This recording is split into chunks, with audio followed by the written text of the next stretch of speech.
Shwa. Oh, actually, hold on. Nope. Missed. There we go.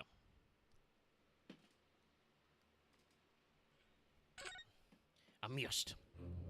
But then I fired again. Ooh. Oh, we're at night scene now. Changing up that title card. I do know they do that for different parts, but I didn't realize we were at that point. Okay. Hello, everyone. Welcome back to the Great Ace Attorney Chronicles.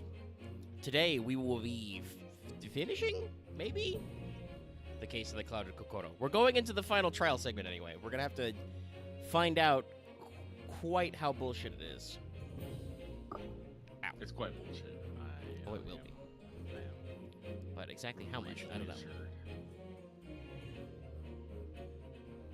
Okay, wires are good.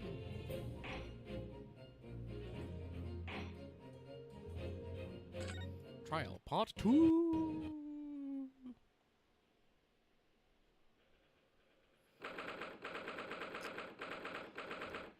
22nd of February. 9:23 a.m. The Old Bailey. Defendant's antechamber. Ah! Oh, Jesus fucking Christ. You're too close, man. The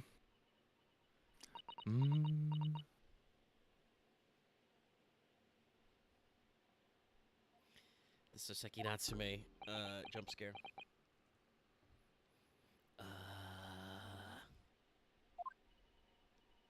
This is it.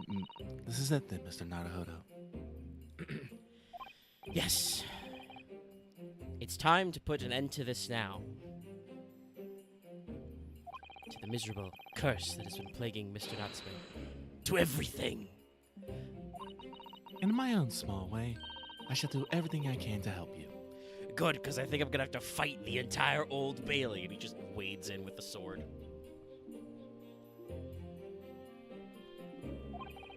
I always appreciate your help, Susato. Suffering, Soseki, selfishly sidelined. Yeah, I don't want you on the stand, buddy. Sorry. That's not a you thing. That's just lawyers in general. Don't put your client on the stand if you can help it. Oh. Good morning to you too, Mr. Natsume. Good morning. Good morning, locum student, Mr. Naruhodo Esquire. Listen to you two, chatting away happily as if the main player of today's trial isn't here. Why would you do that? Why? Oh dear. We didn't mean to cause offense, Mr. Natsume.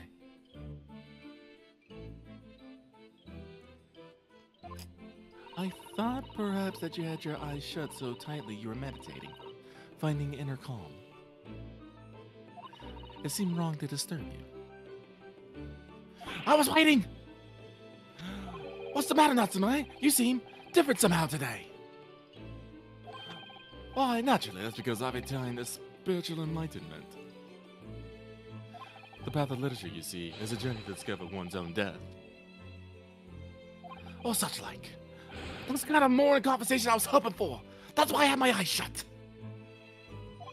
I missed the signs, I'm afraid. Somehow. You'll have to forgive me. And you mustn't talk of your path leading you to death, Mr. Natsume. Though I do hope you've got your death poem prepared, just in case. That was just an example. Oh yes, there it is. Inner calm. You barely came to see me at all yesterday. I was busy. We were solving the case. As I should, you abandoned me and returned to our beautiful, long-lost homeland. Lost. Well, he's been out of Japan for a while.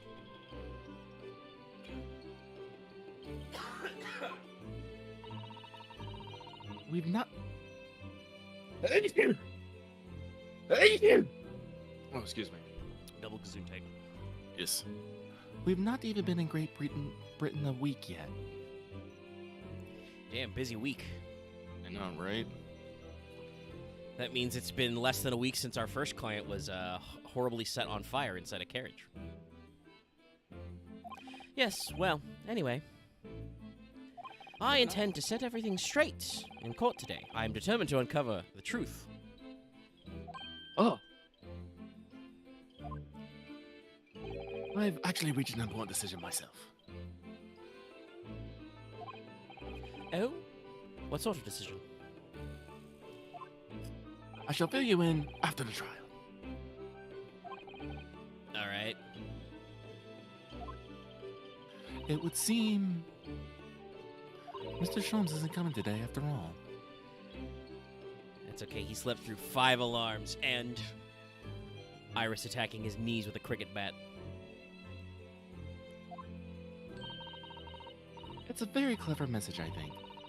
My dear fellows, you must win this battle on your own merits. You know, just Sky Holmes just laughing. It's a very clear message, I think, that he's overslept again. Look, great detective, my arch nemesis. Long may he stay away, if you ask me. Defendant, and your legal representative. The trial is about to begin. Make your way in the courtroom immediately. Okay. Today, once again, we face the Reaper. When the Reaper stands for the prosecution, the defendant's fate is sealed. Except it isn't, because this is a flashback case. Flashback, back. But I don't believe in that legend any more than I believe in Soseki-san's curse, though for some reason I keep mentioning all of them. The truth is hidden somewhere, and I won't let it escape me, even though I'm a lawyer, not an investigator. I have to keep believing in my client, and keep fighting to the very end. That's all. Believe it. Please do not. There was our one. We're good now.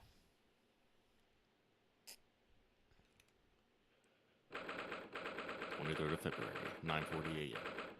The Old Bailey courtroom. 9:40 trial start. Man, I'm trying to fuck somebody up with this. Here we go again. In the name of Her Majesty the Queen, I hereby declare this court to be in session. I call upon the counsels for prosecution and defense to declare their willingness to proceed. The prosecution is ready. Yes, the defense is ready. Very good. And now I call upon the 6 ladies and gentlemen of the jury, chosen by law to represent the will of the people in this trial. Are you ready to proceed? Absolutely. Justice will be done. You mark my words, or my name isn't Bruce Fairplay. I feel obliged to say I feel especially ruthless on days when my hat is sitting just right. Oh, well, I wonder if you can adjust my hat for me. And please, be as ruthless as you like. I forgot that it came back. This fucking guy. Really being out here like, ladies, step on me. Thieves deserve to die if you ask me, especially gas thieves. I've no sympathy for the man at all. Ma'am, my client is not the gas thief on trial.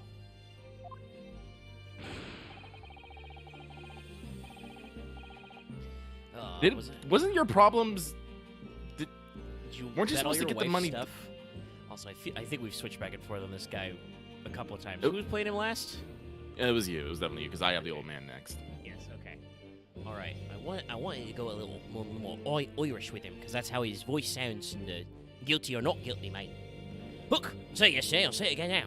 I have time for this. I got my own problems. Oh, may the Lord show us all the light here, and lead his flock to righteous verdict again today. Are you a priest now, Mr. Old Guy? That's okay. That's how all our not. super old men voices sound. Hey, what's that, Sonny? What's that now? There's gold in them Blar Hills. Guilty. Because I think that's how he sounds. Like, yes, he does. He does sound like he's almost dead. Now, Lord Von Zykes, what can you tell us? Great start. Bleh. The prosecution's report, please, for the court. In relation to the theory expounded by the defense yesterday regarding the defendant's tea. All right, everybody, time to cash in your bets from last week. Is the tea fucking poisoned or not? Ah. So he does have the results. We should probably pull Oh, shit, he's drinking already, chat. Oh, man. The man has said one line of dialogue out loud. Before the prosecution delivers the black news about the black tea belonging to the blackguard in the dark. Also, the tea was red. Ray, allow me a moment to savor a liquid of more sanguine hue. I mean, yours is definitely more of a wine red, but it was red tea. In fact, I'll defer to the good detective for the report. Here's to you, Inspector. Yes, sir. Thank you, sir. As indicated by the defense, we found a bar of soap just outside the victim's window in the snow. And there was indeed a frozen, reddish liquid in a little depression on top of it. It's quite fancy, that. Yes, that's the tea. The tea for Mr. Natsume. Mr. Natsume's tea. That's what Mr. Natsume brought with him that night. Well, forensic yard analyzer, yes, you're right. It was tea. And there wasn't a trace of strychnine or any other toxic substance in it. Oh. No poison at all. In other words, the tea the defendant brought with him to the victim's room is innocent. It's in the clear. A revelation. So, we now have no motive, no means, no opportunity. Mr. Prosecution. But guess what? Clack, Something's clack, call it gonna day. happen. Well, unfortunately, this is the problem with a jury trial, is that normally what we would do probably in this case is go, all right, well, so, you know, I'd call the judge and be like, hey, motion to dismiss, but Yeah. the jurors are still having input on this, so Van Zieks can probably bamboozle them into believing that there's still some room here. Oh, the gallery's going crazy, though. As I suspected. Nice slam. This makes it quite clear. The defendant, Mr. Soseki Natsume, is blameless here. Ah! My learned friend has jumped to conclusions again. A typical Nipponese reaction. Huh? What? Yes, it's true. No poison was found in the few drops of liquid recovered from the soap on the window's ledge. Sorry. I know what he's gonna say next. What? What logic is that?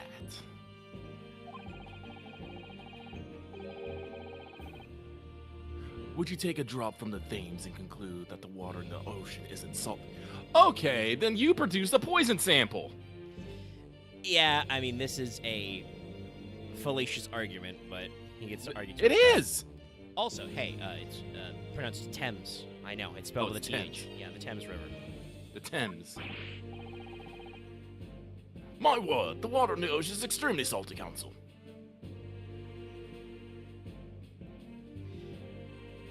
Your Honor, permission to Throw this man into the Thames.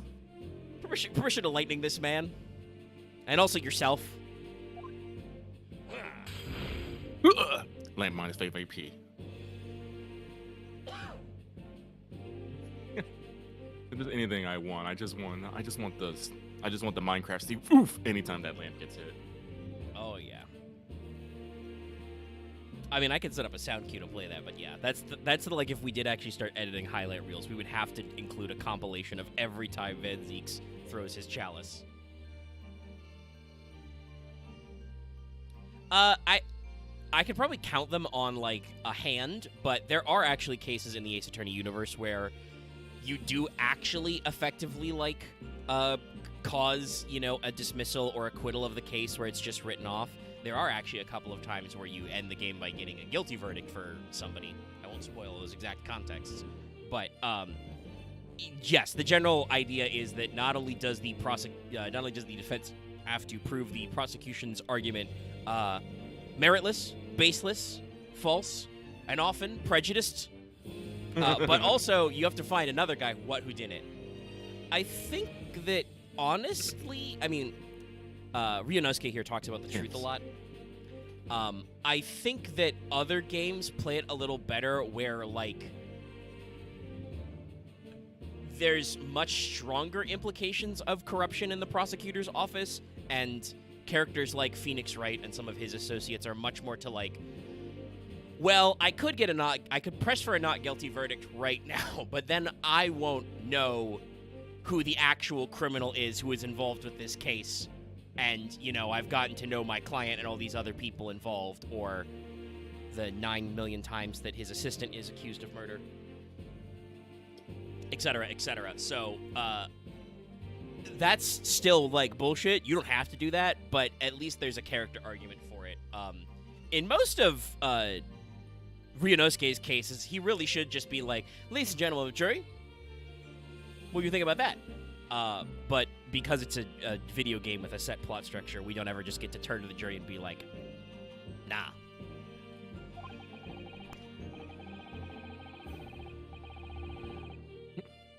Unfit for drinking, just as the victim's team was on the night in question, as the court has already heard. Bitter was the precise word from the lips of Mr. William Shamspeare. Well, it is the Victorian age, so we haven't established that witnesses are full of shit. Except that we've established this particular witness is full of shit. We've completely destroyed his credibility. Whoa. Whom the prosecution now calls back to the stand. I will say, Van Zieks is clearly very agitated this day. He's, like, throwing out all his moves already. Alright, well, I will uphold the prosecution's request. Mr. Shamspeare. Yes, it sounds like we're going to have another confrontation with our theatrical friend. I do remember that he threatened my life yesterday. Bailiff, show Mr. Shamspeare to the stand. And also smack his pee-pee. Sorry, that's a internet meme. That's what I should say instead of, you know, mods crush this man's skull. It's bailiff, slap this man's dick. Mr. William Shamspeare, the victim of this despicable crime. Oh heaven, oh hell, do you command me to remember? Forsooth, 'twas I, Shamspeare, who did have a bellyful of the foul fluid given in mine innocence. Yes, but it was revealed in yesterday's proceedings. The witness is not as innocent as we had perhaps first been led to believe. Thank you, Judge. I'm still gonna continue doing my giant fucking sip over here. Oh, if you think the Great Ace Attorney Judge is bad, you're gonna be very upset if we roll around to the classic Ace Attorney timeline. I don't know if I could handle it. The classic Judge character is way more of, I don't know, I guess an airhead. Like, he's easily bamboozled by the prosecution and defense at multiple points. How did you attain this position? How do you keep this position? Who are you paying off? It's because it's nepotism. It's nepotism. You come from a family of judges, a line of judges. Actually, fun fact, yes, there are a couple of cases where the judge's brother shows up, who is also a judge. He looks similar to the classic Judge, but with more hair. Yes, it's nepotism. That's how they've maintained this position over the years. Nepotism, blackmail. By using bars such as this, he's even stealing gas from the supply company, yes. I really wish it wasn't such a pain in the ass to 3D model, because just like with Final Fantasy XIV and its very generic hand-off animations, I'd love to see Van Zieks actually just, like, lift up the bar of soap he's talking about as opposed to show me this little pip window. That would just give me so much joy, chat. One may smile and be a villain.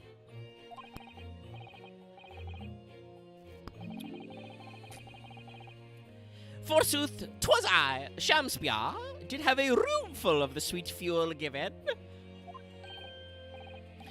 That's right, fellow jurors, don't forget, this man is a rotten thief, even though he's not on trial for that, so we have not proven it in a court of law. Oh, I haven't forgotten. Came a lot about the ice coins a tiniest secret, and you should have owned up sooner. Arrest him, I say. Arrest him at once, and let him feel the sting in my tail. Oh, Jesus. I forget her full name, but Mrs. Altman, is it Regina Altman? I thought it was Queen B, it was Quinn B. Altman. Quinby, yes, that's right. Queen Bee, other way. She definitely has one of those little, like, flick the handle and a sword or dagger point pops out of the parasol. Definitely, yes. Oh, indeed. By dint of vile and cowardly means, I have plotted to further mine own ends. I doth confess. Yes. Thou wouldst not pardon my sins, of that I am sure. If you acknowledge your wrongdoing, what exactly are you doing here? Cowards die many times before their deaths, and for a coward such as I, death be well deserved. But trying to kill me is still a crime, you know, guys. Jeez. Would it that a still greater crime passeth unpunished? For lo, the hairy-faced gentleman of farther east than Verona did contrive to poison me. Objection. There is no tea found in the poison in your room. The police have attested to this. What the defense would assert is an inconsistency will quickly be cleared up by the witness's testimony. The testimony that we have already found, you know... what's the word I want to say? Compromised? Yeah. Is that not so, Mr. Shamspeare? Verily, my liege, I would most gladly speak, and also dance. Very well. Let the witness testify to explain this inconsistency. I'm pretty sure, if I remember rightly, Shamspeare has a pretty phenomenal breakdown animation upcoming. Tell the court why is it that poison apparently entered your body, though none of it was found in the tea.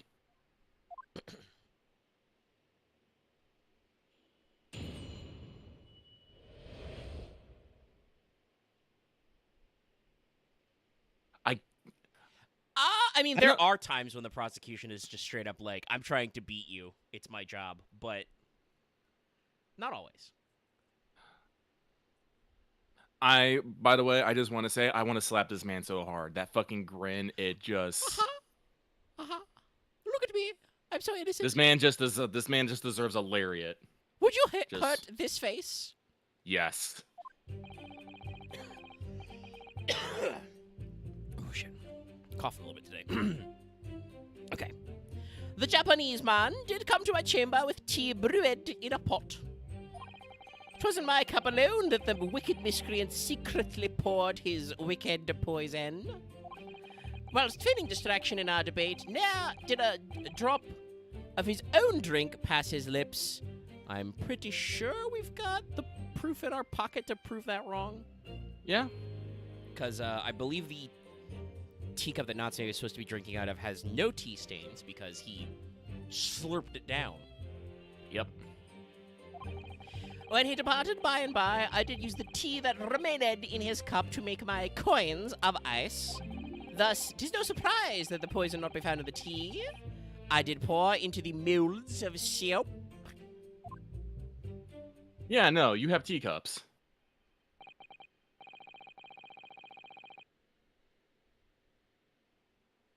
The poison was slipped into the cup after the tea had been poured. The normal way for poison to be administered, in my experience. What? Otherwise, it'd be disastrous if the poisoner were to mix up the cups, for instance. But no poison bottle was found at the scene or in my client's apartment. Because, quite simply, the Nipponese took the bottle back to his own room. Okay, did you go and investigate his room and find that bottle there?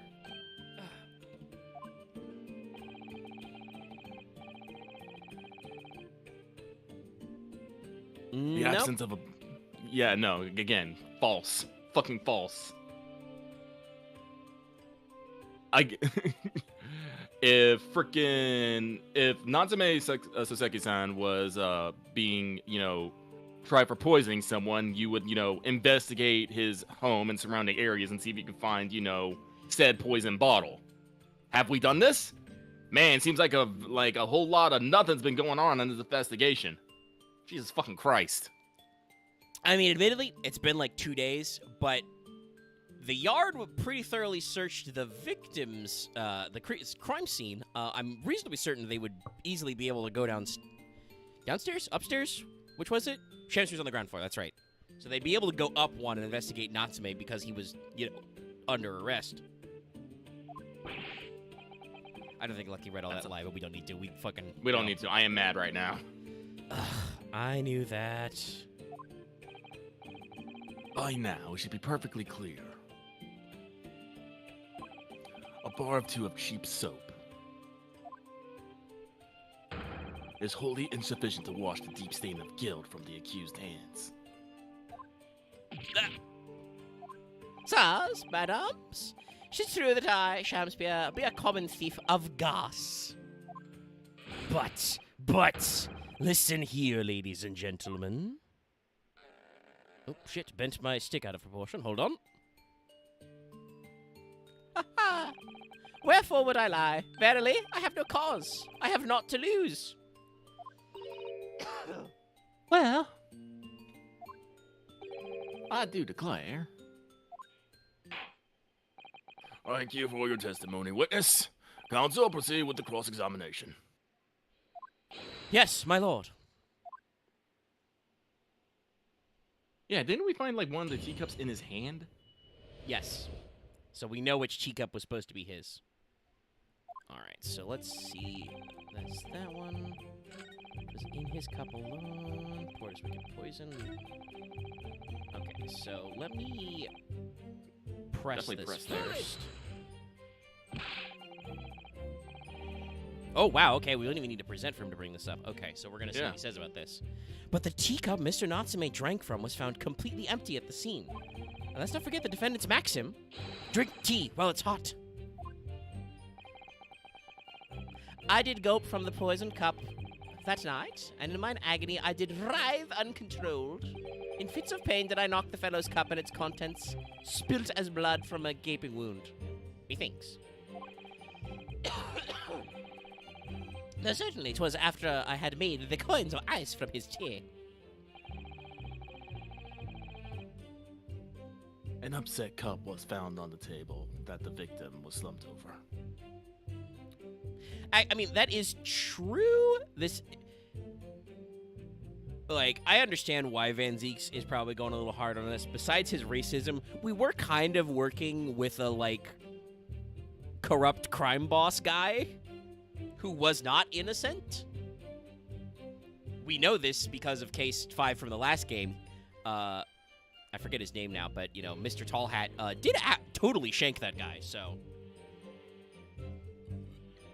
I could see him trying to be a little hard on us, but there's a point where you're going from being hard on us to being like, well, shit, my case doesn't have any fucking room to stand on. It'd be better to get out of here. Bring the bullshit, go! There is no contradiction here. It's true, there was no tally left in either cup that we found at the scene. But still, something about this statement is troubling me.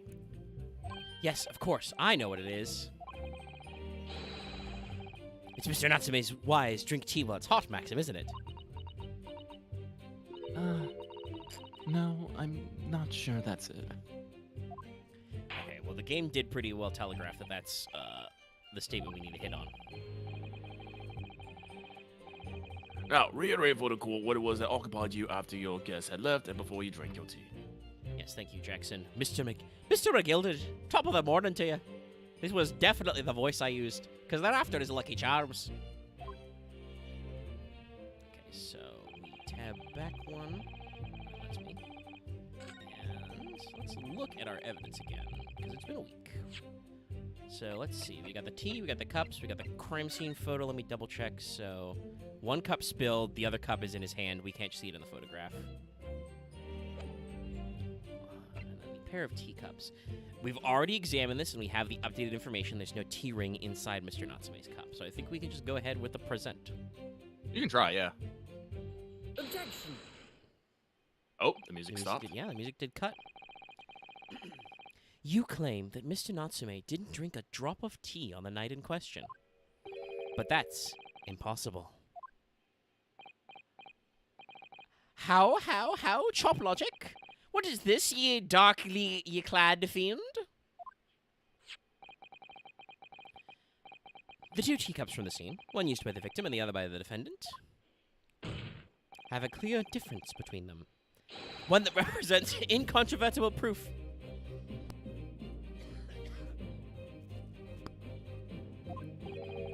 Incontrovertible. Ooh, we're getting a little jazzy.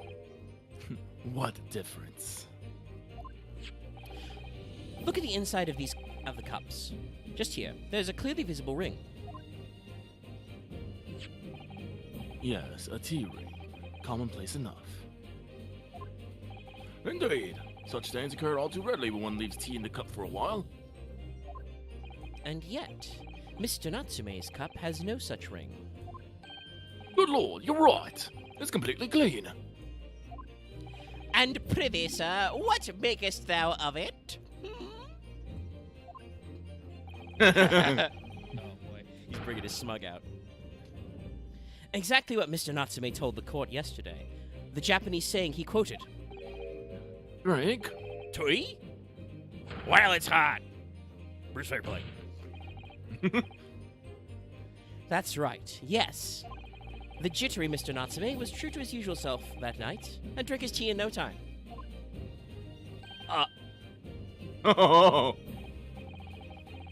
If, as you claim in your testimony, he didn't touch a drop of his tea, a ring would have developed on the inside of his cup as well, after the several hours the tea was left standing.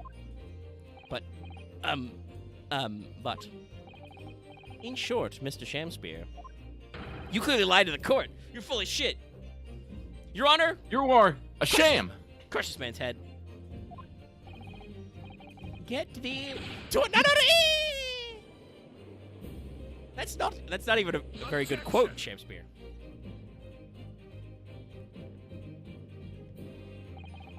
As a rule, I feel my house challenged up to 7 times during any one trial. Thus,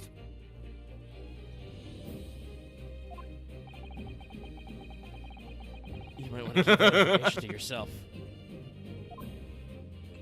Oh, shit, it's all gone. yet on occasion, tedium distracts me and I pour more times than I intended until the bottle is dry. Your drinking habits are fascinating, but irrelevant. Damn, he's trying.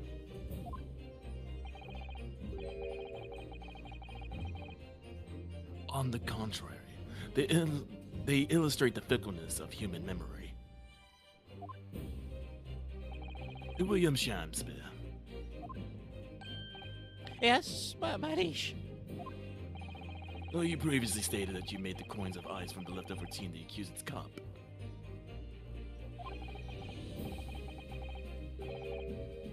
Could it be that you were perhaps mistaken? Oh, you cannot pull this shit. I mean, he can, because I actually don't know if the Japanese writers understand how perjury works. This is why in real life, the way your witness statement works is you write an affidavit and swear it first, and there are no takes backsies. Huh? Could it be that, yes, perhaps there was some tea remaining in the small teapot left at the scene? Okay, now you're just fabricating shit.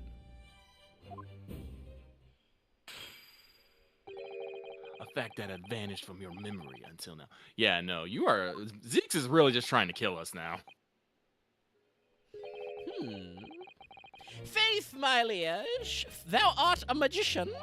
For verily, 'tis as though you hast seen it with thine own eyes that night. What? Forsooth, I was mistooth. I did plan to use tea from the Japanese fellow's cup, but lo, when I looked, 'twas empty. Thus did I use the dregs that festered in the teapot, as my liege did suggest. Objection. You made that up.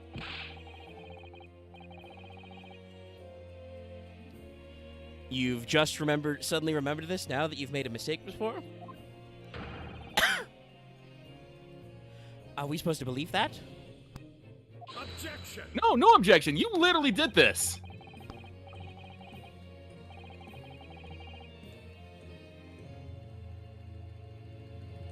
Except you have an extreme lack of it yourself, you son of a bitch.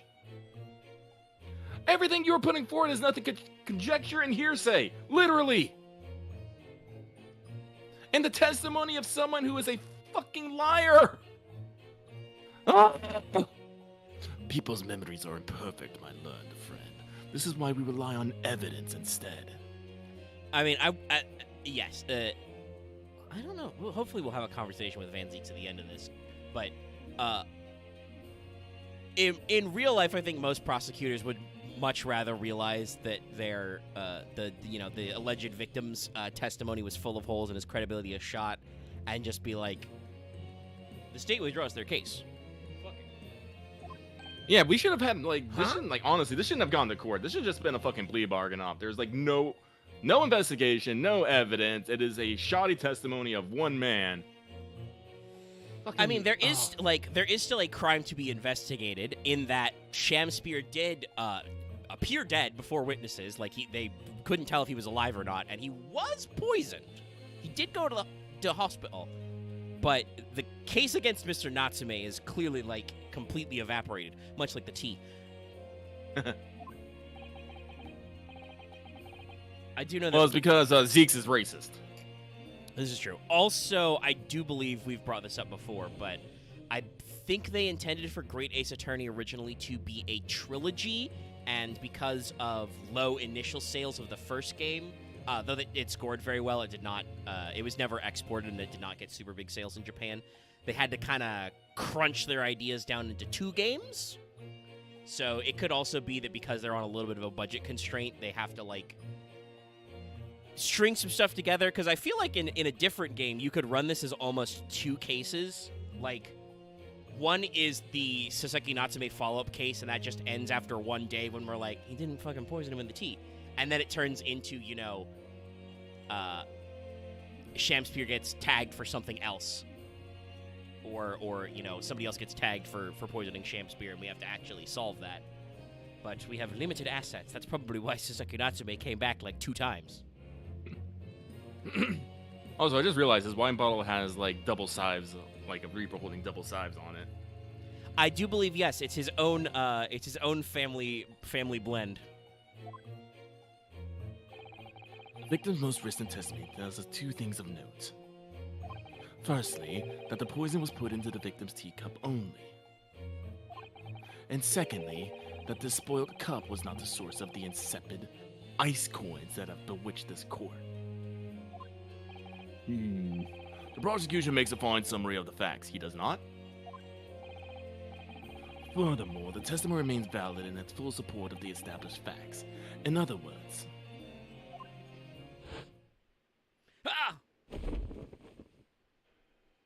The inconsistency claimed by the defense simply does not exist. Boy, don't you get me started on fucking inconsistencies.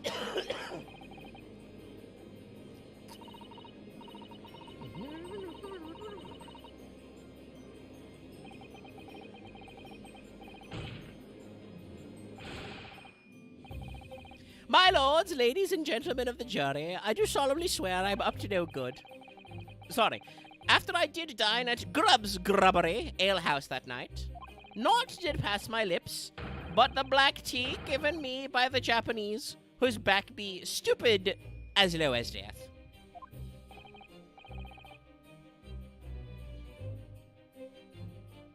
And what did you dine, sir? I mean, it's true. Lucky will get pissed off by other prosecutors, but also I think half those prosecutors are... So there's friendly rivalries in future games, and then there's just straight up guys, like, trying to get your ass killed. Yes, I'm sorry. If anyone is looking at this prosecution and how they present the case and is like, man, this is really fucking clever, slap yourself. We are literally just bulldozing like, over logic honestly, in order to have a plot. I think most people who play these games have this response. Like, I think you can like the prosecutors as characters.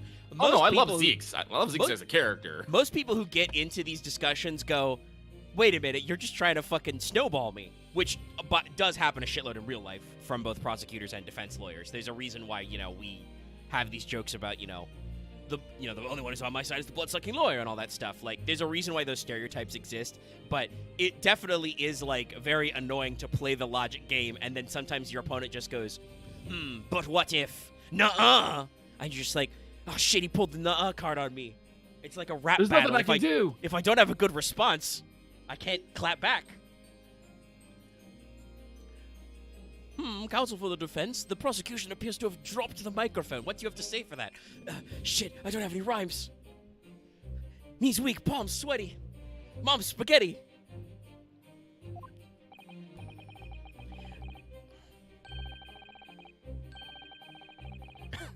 Hold on. I had to really clear my throat there. Kind of took me off guard there. Why, I did partake of my favorites. A broth as would be called soup, and a leaf which would be called salad.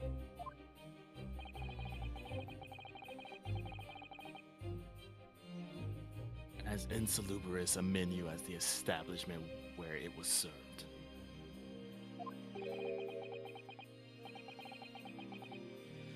But you gods will give us some faults to make us men. Willingly would I suffer what punishment 'tis seen fit to serve a wicked thief of gas. But I pray you wise and noble fellows, ne'er do forget the simple truth. That be one thing, and this be another.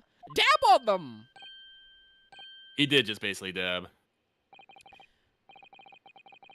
Jurors all, your humble servant Shakespeare doth entreat you. Punish the Japanese fellow for his sins. Also, actually, another thing.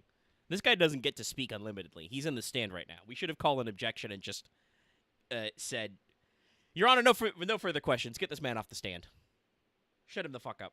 I have more witnesses. My lord! Actually, no, I think this is probably Bruce Fairplay. My lord! Bruce Fairplay, I'm gonna call the jury to vote again for like the 50th time. We're not done! If We're I not may fucking speak, done! my lord. You can't just do that. We have to fucking... Well, you know Rhinos is gonna say, our I'm in the case." middle of cross-sex. And Van Zix will be like, your cross-sex doesn't matter. You are smelly and wear black. And then everyone's like, yes, we agree with this. Go to vote. And you're just like, no! And no one listens to you. Your Honor, the defense is stinky. I rest my case. Bruce Fairplay is like, my God, the defense is stinky. He can't be right. This is literally the logic that this game works on. Bruce Fairplay, I'm a Victorian gentleman and assert this stinky Japanese fellow can't possibly be right. Which one? Doesn't matter. Then I'll pull out my 6-shooter and do him in myself.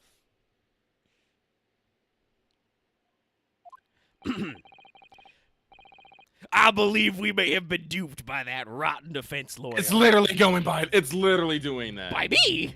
Huh? I do declare you may be right. I mean, we know the juror number 2. She's just a psychopath. She is a psychopath. She just wants to see blood. She's not that one guy from Case 5 of the last game who pulled out his fucking knife and licked it, though. I missed that guy. Where was Knife Guy? We all know the way Faye was making coins of ice to keep himself warm. Well, his lawyer has says if he's stealing gas, he deserves a dose of poison, eh? Okay, now we are... That's what he's doing. I really never said anything like that. But what we have just heard from the victim there has opened our eyes again. He is too handsome to be a liar. We've reached a decision this time, and we won't be swayed from it until we are swayed from it by game mechanics. Honestly, I really feel like I don't know what do we call the mechanic we're about to do, because Summation we gotta, examination. yeah, that should probably only be done like once a trial. Doing it multiple times is really dumb. I'm gonna be real. It should, yes. I think it's because it's a new mechanic for this game, like a specific one. But yeah. Like, it should be done like near the end when all the chips are down. You have to like pull something out of your ass. That's when it's elimination. But we had one like 2 streams ago, and we're about to have, or was it last stream? No, it was 2 ago because we did like almost all we did all the investigation last investigation, time. that's Yeah. right. So it was 2 streams ago where basically I don't want to say this. I felt like even though this is case like 3 of 5, no, 2 of 5, yeah, or 2 of 4. We'll say 2 of 4.5. I think the way the final quote unquote case works is there's some extra shenanigans in there. But we're technically in case 2-2. This is very long for a second case.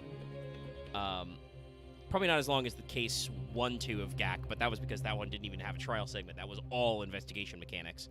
But I feel like they for pacing reasons, they've really stretched this one out, and we probably could have cut some fat here. But like I said, they did lose a game, I think, or had to come up with extra space to squish some stuff together. So we're probably getting some extra plot shit that they couldn't get to before. Oh, interesting. Some people in chat are saying that they believe this is the worst case in the game. I could see that. This one does feel a little... It's a little extra long, and, like, I get that why...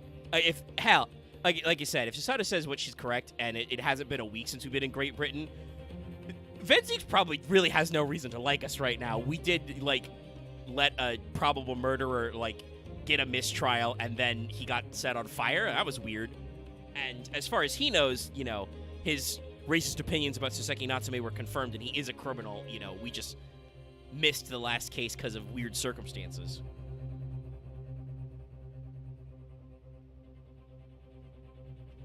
Like, I could see this being a double case, but there's so much shit. And remember, they introduced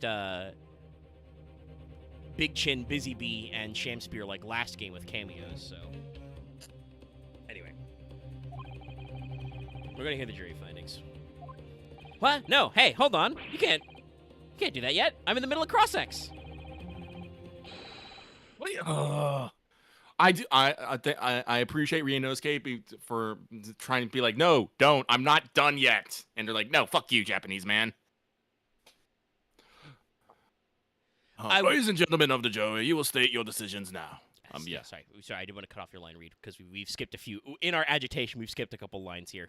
I think we've left them on long enough for chat to read on their own. But, yeah. I will also say, I think Axe brought this up in chat a few posts ago. Usually... I think it's just the writing style of the people writing these games. They try to make sure the defense attorney feels like a bit of an underdog. There are a couple of times where, like, Phoenix Wright, you know, the original protagonist, is such a long-standing character. There are times where he is treated as, like, the legendary god of defense lawyers. Like, when he shows up in games when you're playing other characters, like, oh, holy shit, Phoenix Wright is here. Woo! We're saved, baby. But usually, I don't get no respect. Again, we've been practicing law for like a week in Great Britain, so I'm not saying we deserve respect necessarily, but I also think it is a writing trope that the defense attorney is almost always an underdog, and it feels like it sucks sometimes, because, like, Ryunosuke is not an idiot. I'm pretty sure in his head he's got this case mostly solved. But we are not yet at a position where we can explain why Shamspear is full of shit and falsely accusing Natsume, and what he may have been doing to cause himself to be poisoned. Guilty. Guilty. Are we gonna get? Yeah, we're gonna get unanimous 6 guilties. Guilty. Okay, of all people who probably should go not guilty, should probably be fucking Quinby. It's true. Maybe she's just being overzealous, and we can readjust her back on the right course. I hereby declare the jury to be in one accord. Oh, happy day! Hit the harpsichord! I'm shaking my Shamspear hips. They doth not lie.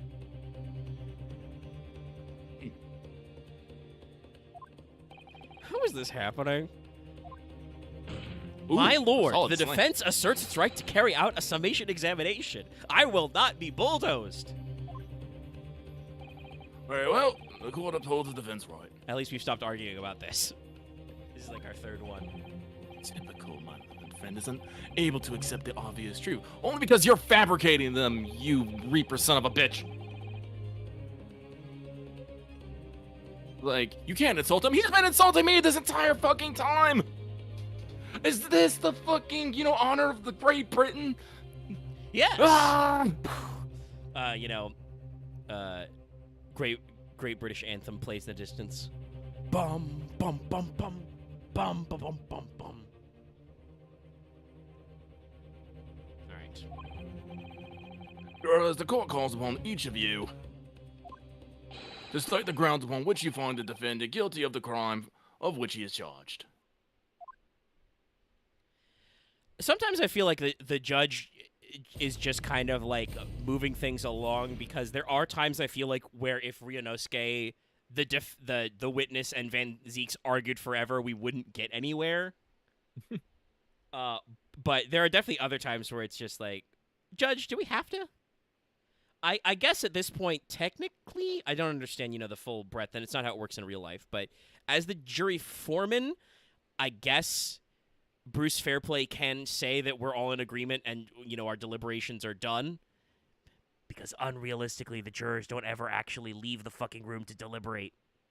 They're supposed to go in a sealed chamber and talk this shit out.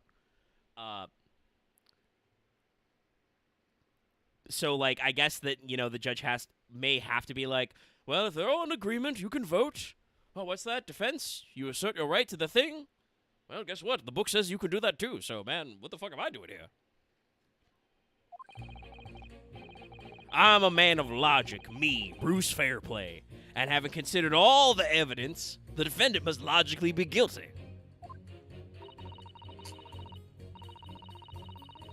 I do agree that the gas is far too expensive. I can quite understand why the man would want to avoid paying. What? Huh? Oh boy, I'm stuff- gonna the get stuff your ass on explodes. this one, number 3. The stuff explodes and it can poison you. It's absolute lethal, gas is. Oh, I bet we're gonna have to pit fucking him and her together. Oh. Gas doesn't come for free. It costs a fortune to deliver it around the city and maintain the pipes. Truth be told, the tea my wife serves me up is a bit sketchy at times. And nothing else passed the victim's lips that night. There's no other explanation there, is there? Thank you, juror number 6, for actually saying something reasonable to the fucking case. Thank you, Your Honor.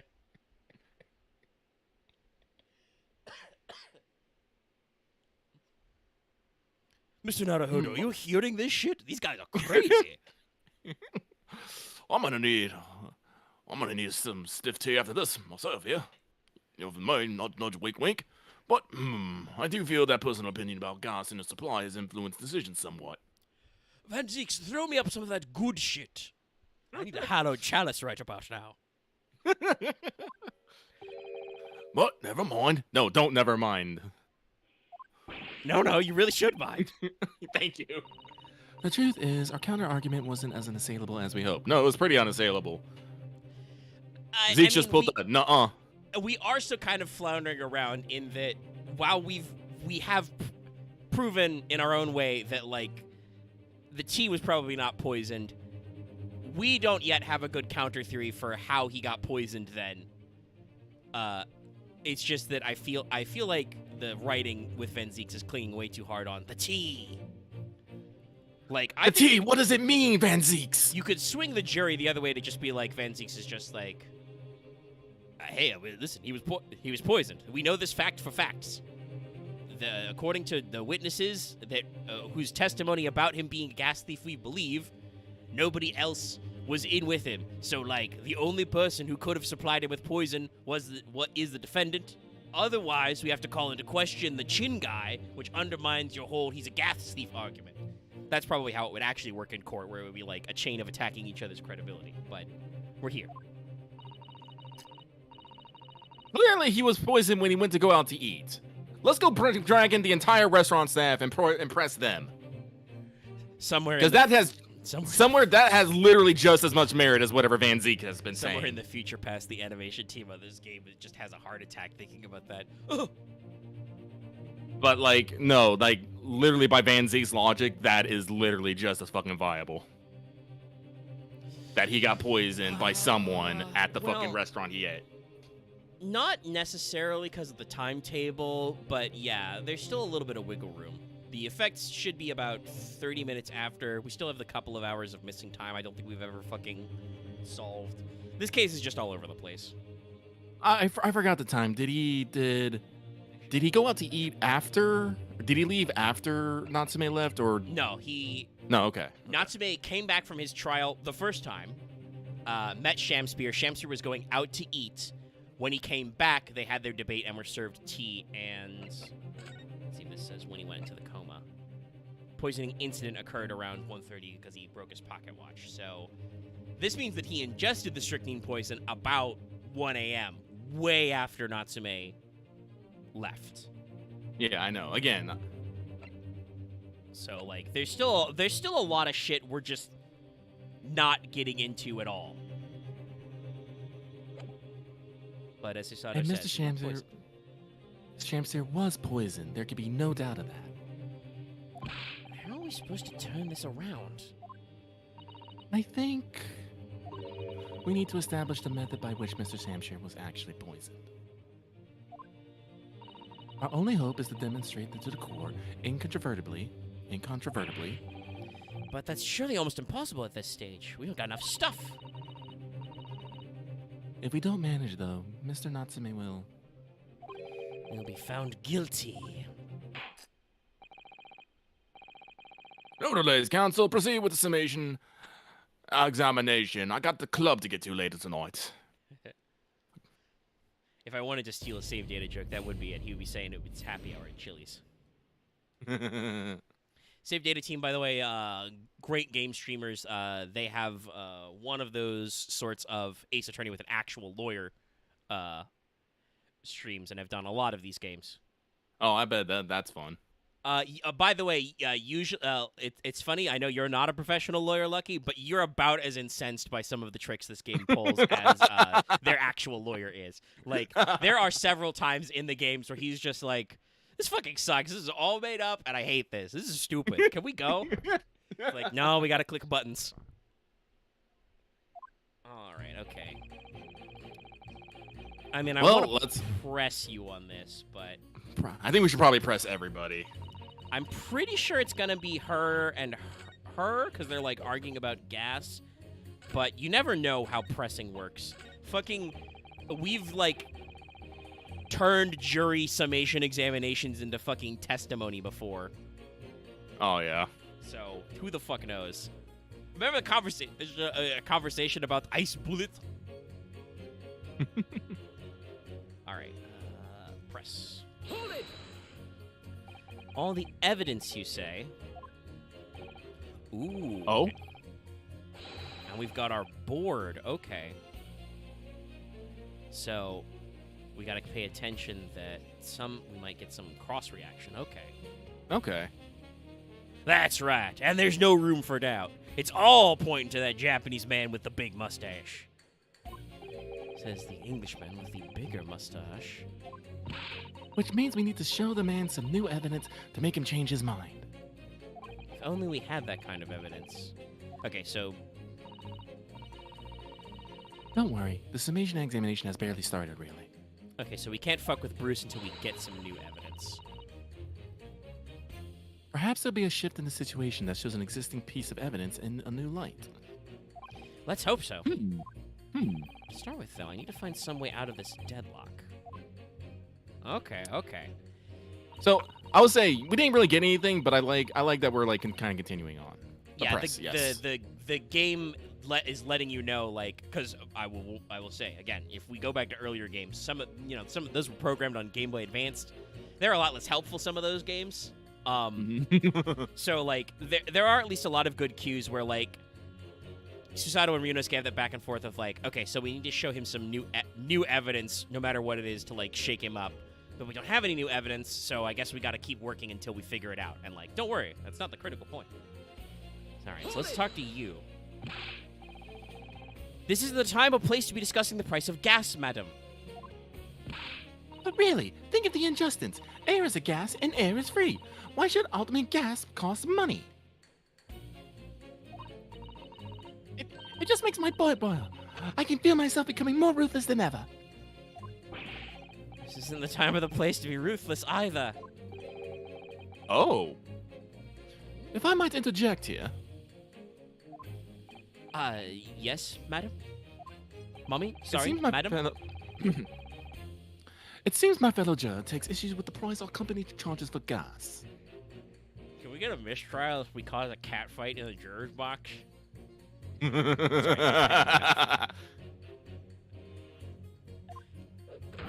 is precisely because of thieves like this man that the cost goes up.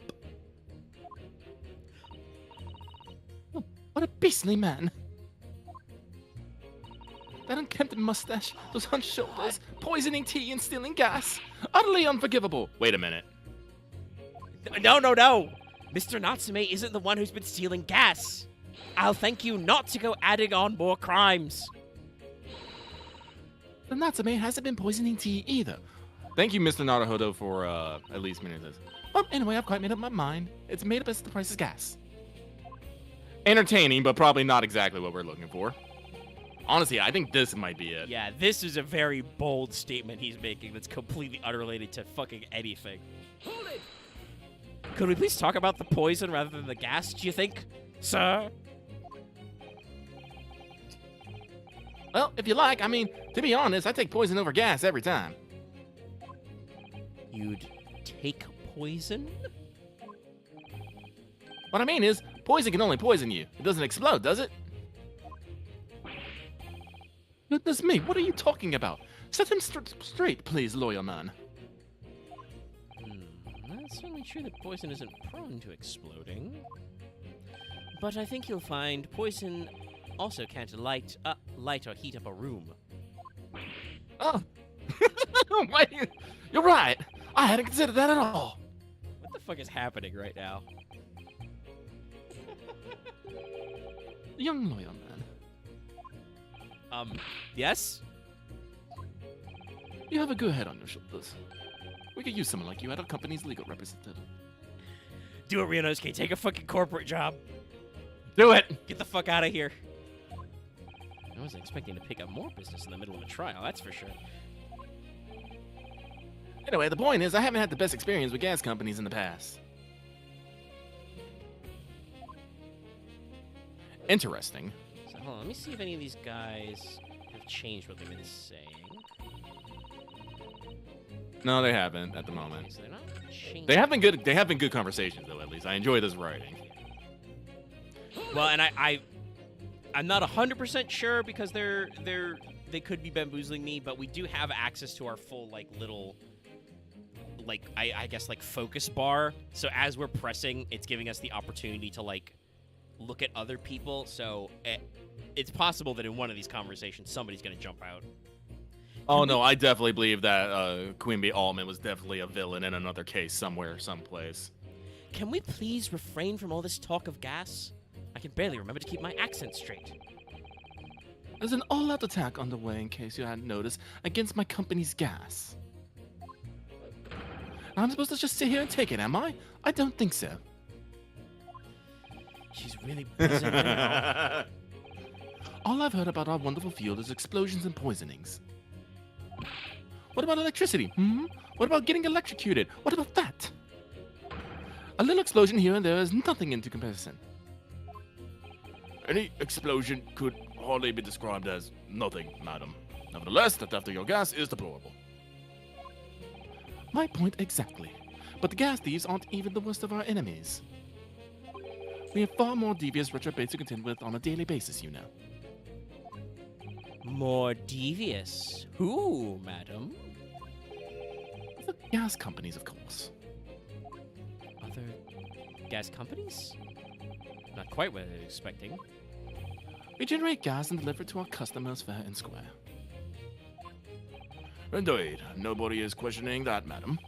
Altamont is an exemplary gas company. But there are others unscrupulous gas companies here in London that don't have any gas at all. What?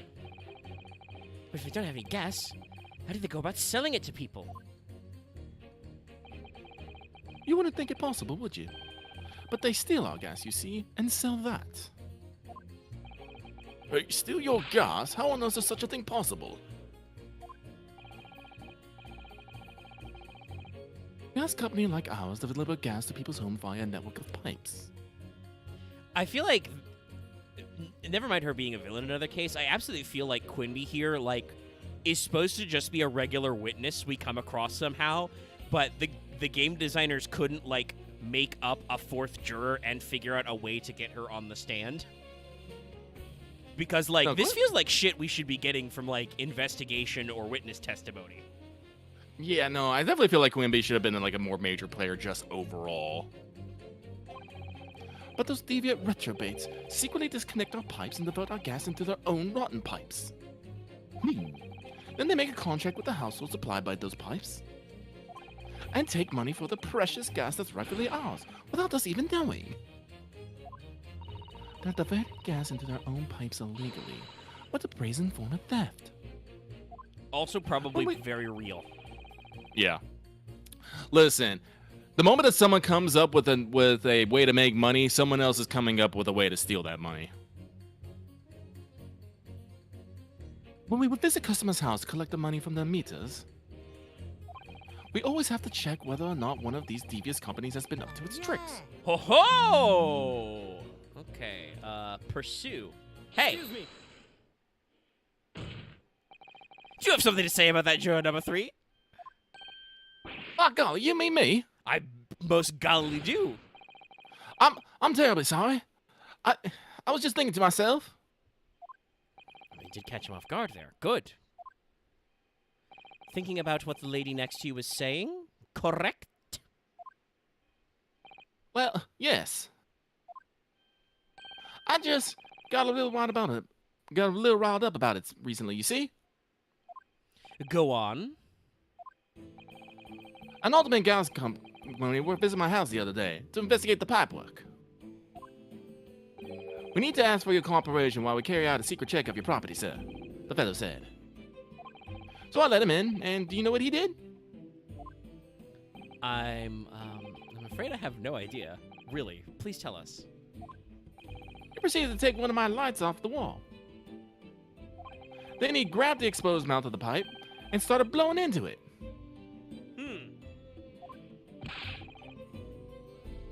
What do you think you're doing, young man? You're giving away company secrets there. Oh, please, everyone knows. But it was very nearly the death of me, I can tell you. What do you mean? I'll explain if you don't mind. Please do. As I said before, these unscrupulous other gas companies connect their customers to our pipe network. Yes, but how does blowing into the pipes come into it? Oh, you'll find out. Obviously, there's gas in the pipes, and it's at a fairly low pressure. By blowing air through the pipe, you can make the pressure drop temporarily. And if you do that, any lights connected to the same pipe will flicker for a moment.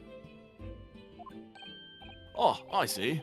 In other words, if upon blowing into the pipe, the lights of the adjacent property that has no contract with your company flicker, you can know that these devious scoundrels have been meddling with the pipes. Exactly, my lord. That's it in a nutshell. It's the reason why we always have teams of workers going around neighborhoods to investigate which lights flicker. The trouble is, the particular worker that came to my house didn't know the strength of his own breath. He blew down the pipe with all his might, and you can guess what happened, can't you? Well, if he blew hard, then... Wait, you mean? That's right. The lights didn't just flicker, they went out, along with the stove. Gas started pouring into the house. What a disaster.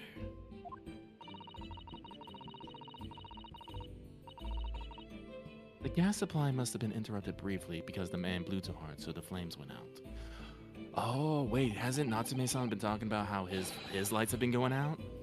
Yes, his stove pilot light keeps going out when he leaves it on. Yes, no. My theory rings true. The Sham Spirit's been trying to kill Natsume with gas. Do I have the appropriate... Oh. Yeah. Ah, yes. Yes. That's it. He's getting up on that box to blow into the lamp. Yes. It all comes together. I'm afraid I yelled at the fellow. Are you trying to kill us all? I said. Also asking how big Shamspeare's lung capacity is. He has to project to the cheap seats in the back. To the balcony.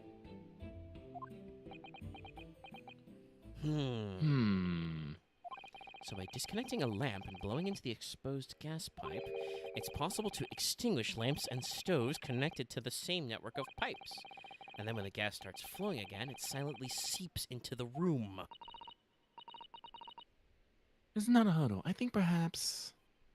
Yes, this is almost certainly the clue that we've been hoping for. Juror number 3. The defense requests that you amend your statement to include that information. Oh, well, if you like. I don't mind. Well, I do. Oh. Like I said, madam, it's widely known. Oh, okay. Well, I do. That's a company's secret method of identifying the rogues that try to diddle us. Like I said, madam, it's widely known already. Very well, juror number 3, you will amend your statement accordingly. We may, if I remember rightly how the pursue mechanic works, we may need to press Quimby again, because if she had anything past the point where he gets all funny, we didn't get to the dialogue. True enough. Yes, my lord, although I'm not really sure what the point of all this is. Listen, we're building a super secret case behind this case. Not only am I going to prove that my client is innocent, I will prove that this guy is actually the real perpetrator of attempted murder. I'm going to put him in double jail. Extinguish everything in the house, then you're in real trouble. So let's see. That's just gas is too expensive, and he's just like man of logic. So well, let's go back this to is definitely a thing, but I don't know if we've got the right person for it yet. So let's go ahead and press again. We'll probably shimmy sham through the first bits of her dialogue. Yep, she's buzzing. Fuel, getting electrocuted.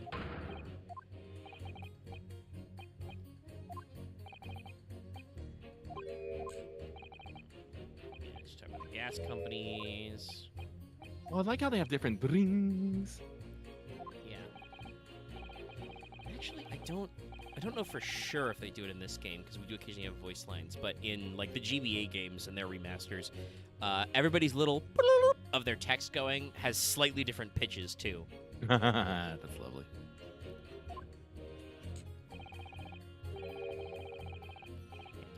Gas.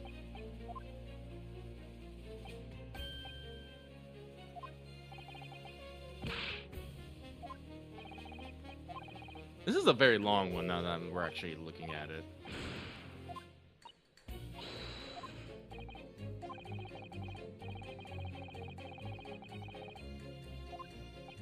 I had no idea.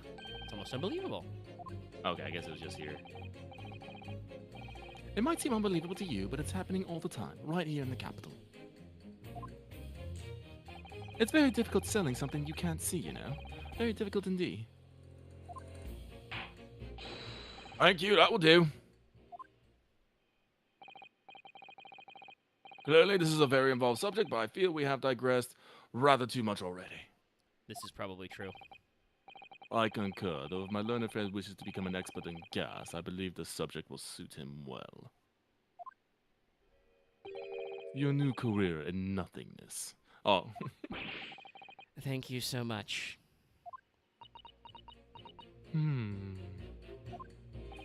You will turn in your attention to the next journal. Assertion, please, counsel. Okay, so there wasn't anything else there. Alright. This could also be something. Please explain to me what the fuck is going on here. You mean it's poisoned? Poison in your tea? That's right. It's happened a tiny few times now. This is most troubling indeed. It's always days like this one where I don't get any wages. I get in at tea time, you see. I see her doing it. My wife.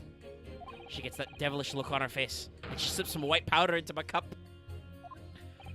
And you drink it anyway? I was brought up proper, I was. If someone gives you a cuppa, you drink it. And what happened to you? What did it taste like? It was god awful, believe you me. Salty as hell. She puts salt in her fucking tea. And Zax is all like, wow. Bleh. Oh, bother. Then I think perhaps what your wife put in your tea was salt. No! No! So, she doesn't even care enough to poison me properly, eh? Unbelievable. Unbelievable she is. Let's move on, please. Jesus H. Christmas. Okay, so that didn't... So do you have something? Oh, if nothing else passed the victim's lips that night, there's no other explanation, is there? Yeah, no, press that. Too hard. Extinguish everything in the house. Yeah, that's not quite. We've gotta absolutely press that.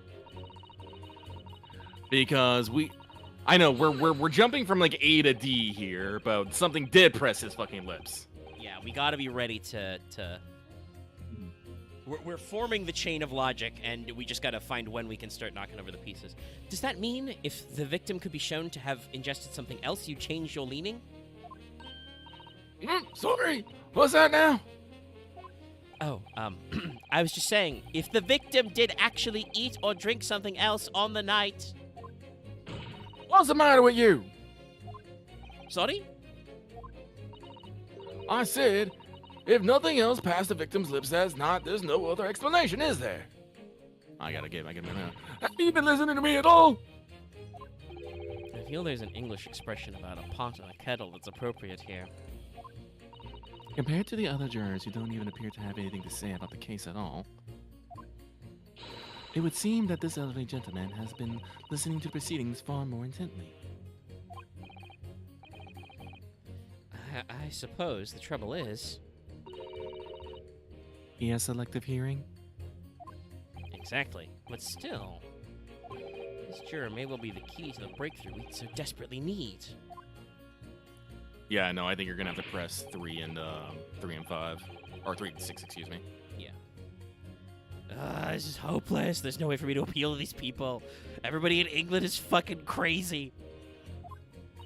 I do think that the only way she will overcome this difficult situation is by exposing the way in which Mr. Shamsir was really poisoned. We have to prove that it happened some other way, and not via Mr. Natsume's tea. Yes, I know. The trouble is, absolutely no idea how it did happen. Well, I probably have some idea at this point, but it's fucking crazy, right? Mr. Naruhodo, I wonder if perhaps there's something you might have forgotten. Huh? Like what? It's important to watch everyone involved and pursue people if they react to something. Says. If you'd like to remind me of exactly what I mean, I'd be more than happy to, of course. Once again, Seki-san's fate is entirely in my hands here. Probably owe it to my client to hear any advice my assistant may be able to offer. Perhaps I ought to let Susato-san remind me. Then again... No need. I literally already did this mechanic game. But good on you for being like, hey, did you forget how this works? I don't think there's any need. It's vital that we start trying to change these jurors' minds as soon as possible. Of course. I'm sure you're right. But if you decide you would like your memory refresh, you only need ask, Mr. Naruhodo. Okay, so let's try pressing 3 again. It's a new statement, that means we get a new press. Hold it! When you say extinguish everything in the house, do you mean even on different floors? Oh yes, all the floors are connected to the same pipe after all. Oh yeah, no, this is important. That's true, of every building, because gas supply contracts are issued for whole properties. Well, I had no idea it was possible to extinguish gas from appliances simply by blowing down the pipe. That It's not chance to use a something we real like to- blower, eh? It's not something we like to publicize, to be honest. But we have to carry out these investigations, as I'm sure you can appreciate. I do often have to do dumb things investigating. Indeed, has been mentioned on more than one occasion in the papers even. Is that so? It's mentioned to me too very recently. An incident involving the gas stove going out inexplicably, almost leading to someone's death. Mr. Naruhodo, I think perhaps... Yes, it's finally starting to fall into place. The secret link that joins all of these strange occurrences. Yes, I definitely think it's 3 and 6 then. Alright, so yeah, let's... I mean, we got 5 points of 5 badges. Let's try. Objection. Oh, I think Music these stopped. faded. These two statements clearly contradict each other. They don't really contradict each other, but... Good gracious. To whose statements do you refer to, counsel?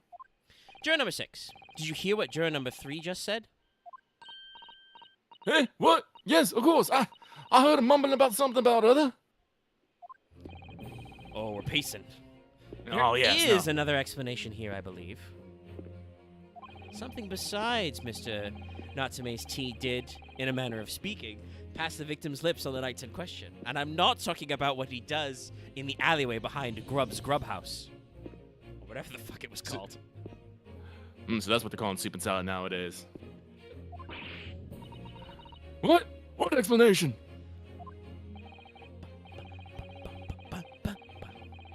I wonder, did the police check the mouth of the gas pipe feeding the wall light at the scene?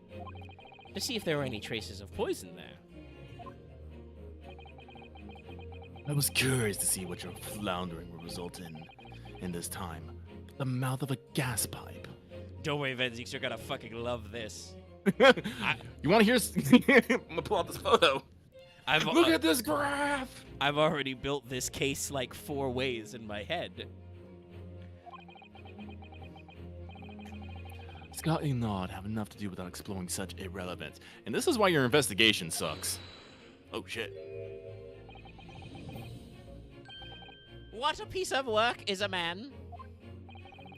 What are you trying to say, Mr. Shakespeare? Also, I think legally you're not allowed to fucking talk right now. Shut the fuck up. What speakest thou, prithee? Is it not strange and strange? That is what I say to thee, sir? I thought I'd been quite clear, but let me put it another way. The strychnine could have been on the mouth of the gas pipe that feeds the wall lamp in your room. And that is how the poison came to enter your body. Good lord. Why would the strychnine be on the gas pipe? Very tasty, then, gas pipes. Is that what you're saying? Oh, is the gentleman suggesting that the poor man was so desperately hungry, he tried to fill his belly with gas? No, don't you worry. I have a very good explanation for why that will happen, but I need you to call off the summation examination so I can fucking court this shit. I was in the middle of interrogating that witness. Perhaps no actors were performing kisses. Thank you, Queen Bee. Fucking gotcha. For shame, madam, speaking thy fancy. I assure you, I'm not such a buffoon that I have to kiss pipes. Objection. Huh. Minus 5 HP. This is no summation examination. This is a farce. Yes, this entire thing has This been is a farce. actually true, man, but that's not my fault. It's listen, Venzix, it's not my problem that the jury are fucking idiots. You're only okay with this because they agree with you. They voted guilty. If you were on the other end of this, you'd be like, the jury are buffoons. They're crazy. I suspect they're also drunk. The prosecution will not stand for any more of my learned Nipponese friend's conjecture. To begin with, the lamp in the victim's room is high on the wall. Brother, if you're gonna make me point to this fucking apple crate, I've got your ass already. In order to have placed his lips to the pipes that feed it, he would have to be a contortionist. Apparently, Van Zeeks does not sit down. Ugh! Minus 5 HP again. There's no possible proof that the man did as you say. By the way, also Zeke's, Van Zeke, Zeke's do you, literally poured a glass to throw it. I'm sorry, I'm just a little more flabbergasted that Van Zeeks cannot concise of standing on something. He's too rich. He has people for that. Objection. That's okay. We're gonna take it back. It's true. I have no proof that Mr. Shamspeare put his lips up to the pipe. However, I can say with some certainty that on multiple occasions, Mr. Shamspeare has been doing something in front of that lamp on his wall. Nice slap. And I have the evidence to prove it. Yes. All right, you've got our attention, lad. I'd like to see how you can be so sure of yourself. So would I. Let's see this evidence then. Now that I've got the jury's ear, I need to make this opportunity count. This is the proof that time and time again, Mr. Shamspeare stood in front of his gas lamp. It's this weird photograph of handprints. Take that. What the? These are... Oh, wait, what are they called? Ah, yes. Skin prints that were found at the scene. In Prince Council? I've never heard of such things. Honestly, this is the problem. This is the comparison. You can't just bring in new novel ideas and be like, yes, this is evidence. Yeah, Van Zeek's, like, the case isn't going to be over immediately. We'll probably go back to normal trial, but Van Zeek's is going to be like, okay, but, like, your evidence is literally inadmissible. You could have just made that shit up. I don't know what the fuck that is. Like, that's a legitimate case against our evidence of just being like, Yes. what, did some weirdo make this shit up? But if Sholmes actually wakes the fuck up and, you know, goes into court, maybe the jury will believe him. Mm-hmm. So yes, no. I guess we're fighting bullshit with bullshit right now. Ah, the Justice Ministry is currently assessing whether or not to permit fingerprints as evidence in court, however. Why? Oh, because it's new. Yeah. My lord, this is an exciting new forensic techniques developed by the great detective Mr. Herlock Sholmes. It reveals all the places that Mr. Shamspeare touched in his room. I've never seen anything like it. I mean, it's black magic, isn't it?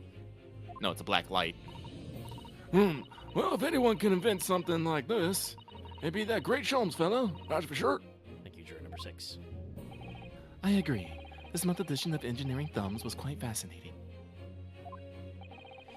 We found skin prints in many places that you would expect. On the table, the costumes. However, Mr. Shamspeare also appears to have been touching some very unexpected places in his room. Dramatic zoom! For example, here. Around the hanging picture there. Indeed, multiple handprints appear to be visible. Well, I wonder, could he have been appreciating the artwork, perhaps? At first, my colleagues and I thought the same thing. However, imagine standing with your hands where those prints are, and you would find yourself directly in front of... In front of? Ah! I don't believe it. Also, Miss Quimby, do you have, like, little bees in your eyes? I need to, like, look at her concept art. It looks like she's got yellow and green in her irises. Oh, she does, but... A gas lamp. The gas lamp. Though the reason why isn't immediately obvious, it's clear that Mr. Shamspeare has regularly been standing with his hands to the wall in front of that lamp. Roy, what have you been up to, you nut? Fucking weirdo. What's wrong with you? Eto blah? Verily? I'd like the court to recall juror number 4's earlier statement. Me? What did I say? You said that... Sorry, I swallowed some gas. You said that blowing into a gas pipe would make the lights in the entire building flicker. And now, if you recall juror number 3's statement... What? Me now? Okay, so we did have to actually go through all that step just to get us here, yeah. Okay. When the gas worker who visited his home blew with too much force into the pipe, it caused all the lights and his gas stove to go out, and the gas to start leaking into the rooms. Obviously, that incident was an accident. However, the simple fact is... if Mr. Shamspeare were to have blown hard into the gas pipe here in his room, He could have extinguished every other light and gas stove in the building at will. Crocky! I say with my Bruce Fairplay voice. I know, Bruce Fairplay's is supposed to be much more English, but I can't see his fucking mustache and not go, yeehaw, Bruce Fairplay. I mean, it's... Are you suggesting that the man purposely caused gas too? Objection! He's pouring again. Everybody watch out. I think it's time for the boot. Whilst I acknowledge that the prosecution is required to remain silent during a summation and examination. No, you don't. I must toast to my learned friend utter disregard for the letter of the law. Okay. What is the meaning of this, Lord Van Zieks? This curious photograph, or whatever it is, presented by the defense, the so-called skin prints. Clearly, that cannot be accepted as any form of usable evidence in this case. As much as I hate to say it, he is absolutely right. it's so true. Yeah, this is the one time he has actually objected a couple times during summation and has probably been technically in the wrong, but in this case, he is absolutely right to be like, hey, I know I'm not supposed to say anything, but, like, technically that's inadmissible, buddy. But it's like a exciting new forensic technique developed by a great detective. It's nothing. A mere toy developed by an amateur sleuth with too much time on his hands. Holmes is about to just fucking appear now. I just feel it. Yeah, we also need to remind the audience, Van Zieks is not like Sholmes.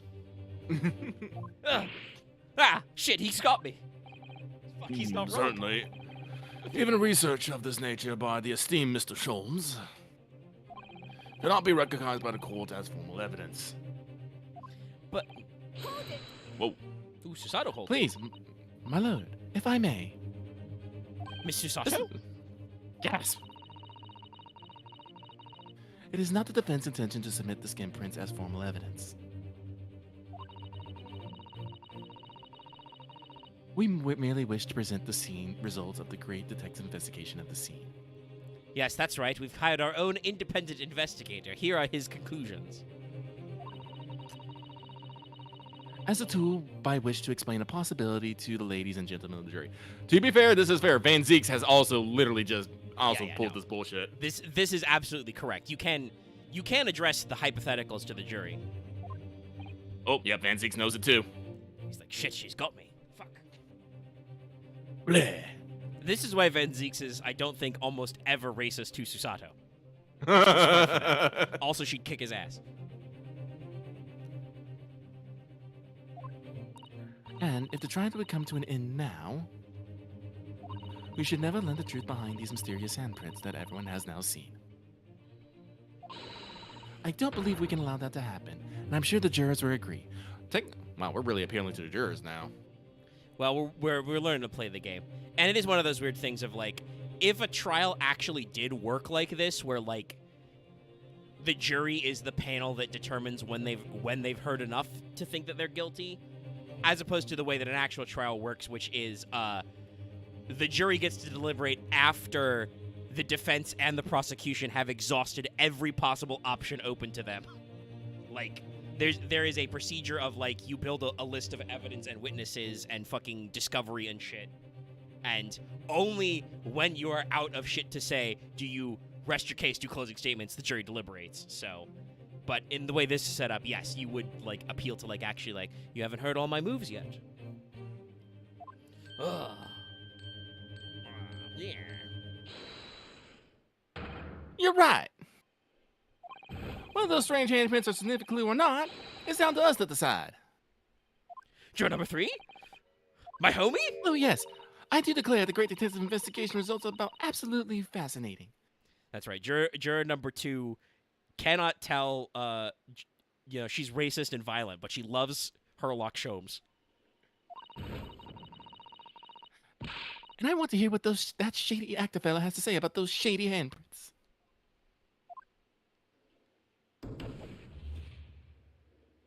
I'm surprised it was only 2. We got 2 back. What's the matter with you two? That was foolhardy. Well, I did say, didn't I? And I don't like to break a promise. No, wait. You heard his lordship. It's not fair dinkum evidence. Can't hear you. Too old. Selective hearing. Let's go. Shit, we've evened it out. Oh, well done, Mr. Naruhodo. If just one more major changes his or her mind, Mr. Natsume's trial will have to continue. Also, hey, guess what? If the jury stays in a deadlock forever, that call results in a mistrial. Thank you, Miss Susato. I couldn't have done it without you.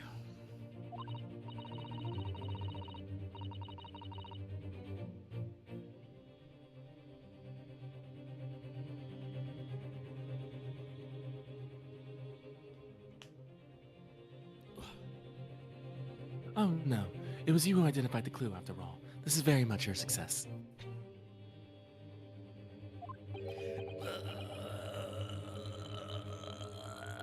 Yeah, no, we're getting close to that breakdown.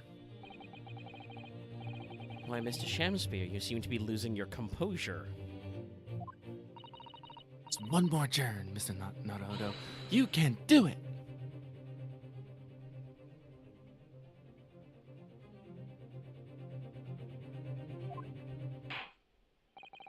Very well, continue, counsel. Oh, we're gonna keep going. Oh. Yeah, we're still at 3 and 3, so yeah. So she's got bright or dark green text to let me know that she's flipped. So free. So my wife's sort of is a little sketchy at times. Do we have to press again, maybe? Okay. Because normally we haven't had to do 2 of these together. Oh, I think you need to press. I think you're gonna need to press Bruce on the logic of something, but I'm not sure what. We got pockets. Yeah, I don't think we got anything just yet, but let's press him again now that we've got some different information and see. Ah, yes, no, I think all the evidence you say. Oh yeah, I love how they've set us up so we got the wiggle room too. Yes, yeah, it says who's showing who's guilty and who's not guilty. Nice. All right, I think this is, yeah, this is the same dialogue though. Oh, so this is the far. same. Oh, but here we go. Yep. But the defense just demonstrated another possible explanation for the events in the question. What do you make of that? What, your so-called skin prints? An exciting new forensic investigation technique developed by the great detective himself. I'm just waiting for when I do, by the way, the pursue slide to just switch to a position and just Sholmes is sitting there.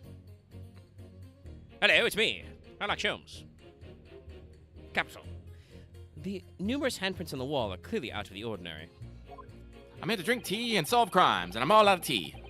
And if Mr. Shamspear indeed put his mouth to the gas pipe on the night in question, it can't be denied that there's a possibility, but that's where the poison was. Well, yes, I won't deny that it's playing on my mind, Bruce Fairplay's mind. But as the prosecution rightly says, we should pay no heed to unacceptable forms of evidence. Right? And besides, yes? Even if that fella's been up to some mischief with the gas pipe dozens of times before, good lord, doesn't mean he got up to the same shenanigans on that night in question, does it? Oh? If you can't make your case better than that, I can't change my stance. You do make a very valid point, sir. What? That's true. Perhaps I was a little hasty. No, wait a minute. Look, you've got your chance here, haven't you? So it's time to prove your theory. If you and your Japanese cohorts can, that is. Leave our nationality out of this, please. Mr. Naruhodo, if we can't substantiate our position, I'm afraid the jurors that change their mind before may very well change them back. Do we have anything that we can present to him? I do. Is there any proof that I can give here? Can I show that Mr. Shamspear did really blow down the gas pipe in the night in question?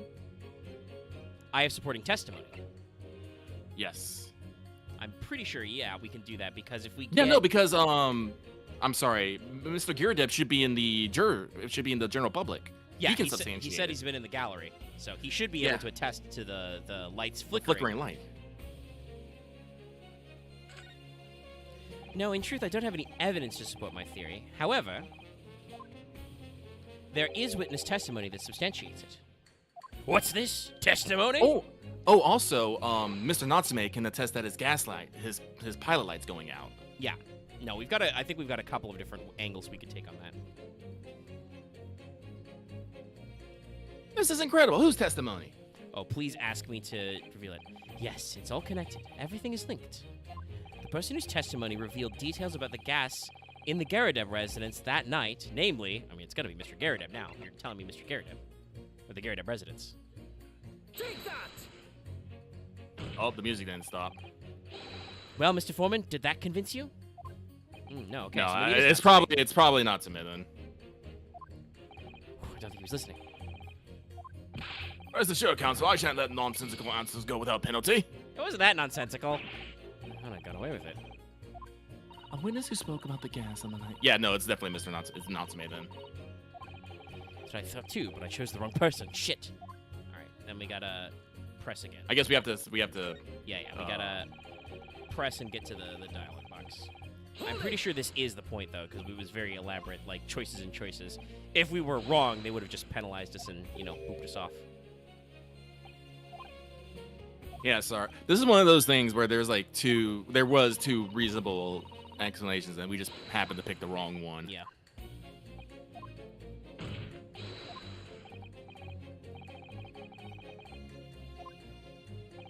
Interesting. So yeah, I cannot autoplay this part. Vibrating.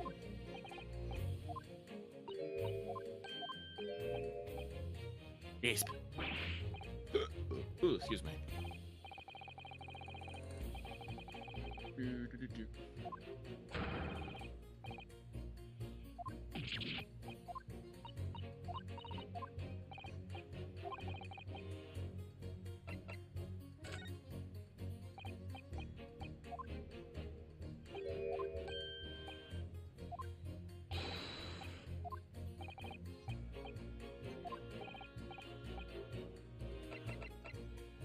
Take that! Well, this time the Music stop. Obviously, I'm talking about the defendant, Mr. Soseki Natsume himself. Oh, we're very smug about this. This is absolutely the correct one. The defendant? At the very beginning of the proceedings here in court yesterday, Mr. Natsume said the following. Flashback, back. This is the flashback. I'm not gonna read it. I think we should just keep going. Okay. We'll make it go faster. Yeah.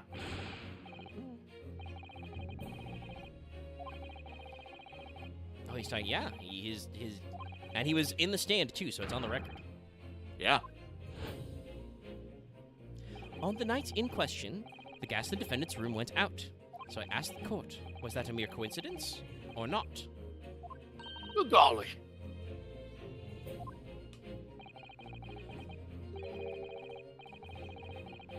So the Chancery blew air into the gas pipe to make this man's stove go out on purpose.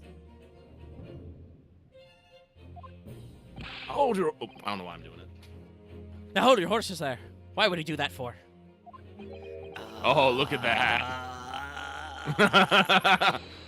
Mr. Foreman. What is it, man? We cannot allow judgment to be passed whilst this doubt remains. It's true that I don't have conclusive evidence yet. However, you must surely agree there is more to this case than meets the eye. A lot more.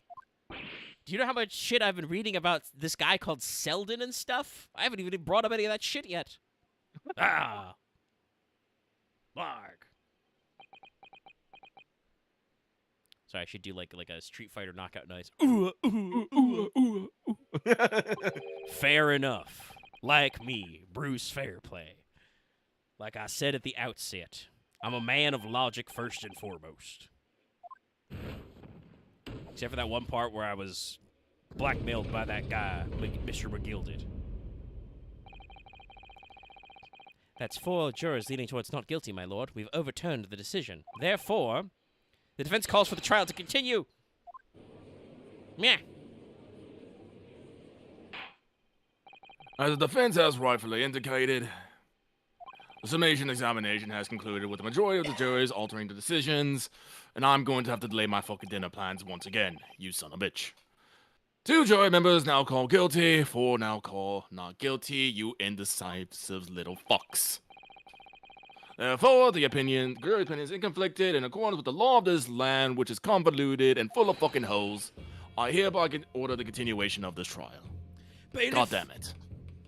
make sure to go out to Lobster Fest. Give me some of those cheddar biscuits to go before they go out of business. You know, ye old Victorian red lobster. Mr. William Shamspeare, if that is your real name. My lord, how can thy humble Shamspeare serve thee?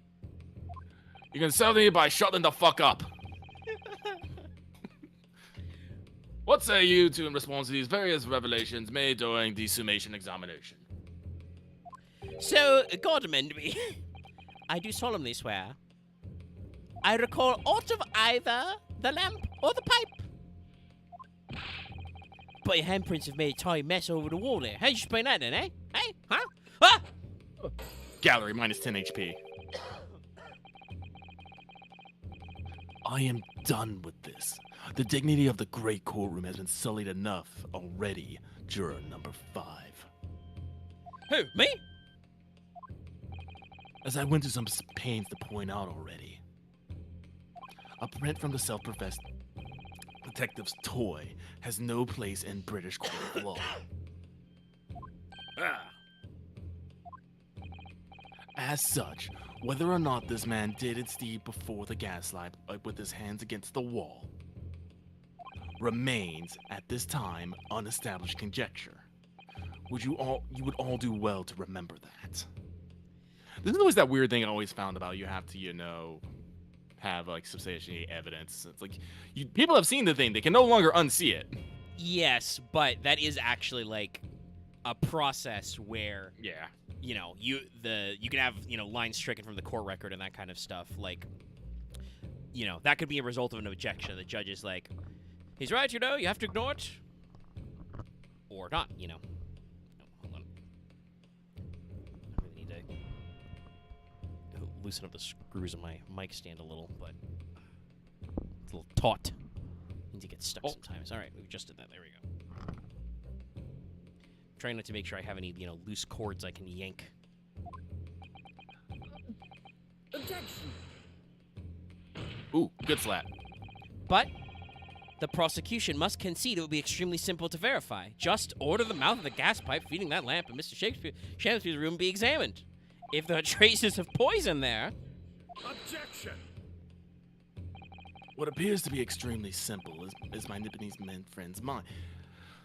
Judge, can I wait, I feel like there's a term for this where you're just attacking the fucking Objection, Your Honor. Personal attack. Yes. Actually, I think the honest to be objection, Your Honor. Relevance? Ah, yes. It's not relevant if I'm a dumbass. Oh, making me cough. Yeah, it's going around. You will recall that the evidence to check for the presence of the you will recall that in order to check for the presence of poison in the tea, some remnants of tea were required. Oh, you don't have you probably wouldn't have a cotton swab test. Yes. Therefore, it shouldn't be beyond your wit to imagine that even if the poison were to have been spread on the pipe, it would have been completely evaporated by now, making any analysis impossible. I didn't think of that one. In any case, counsel, I fail to see what possibly could have made a man to do as you described. I mean, I can possibly see it, but why on earth would this fellow have wanted to blow air into the gas pipework where he lived? Oh, well, thank you for that question, Your Honor. That I can do some work on. There's only one possibility that I can think of, and that is to use the leaking gas to commit murder. Wow, he just out and fucking said it! Order! Order! Counsel,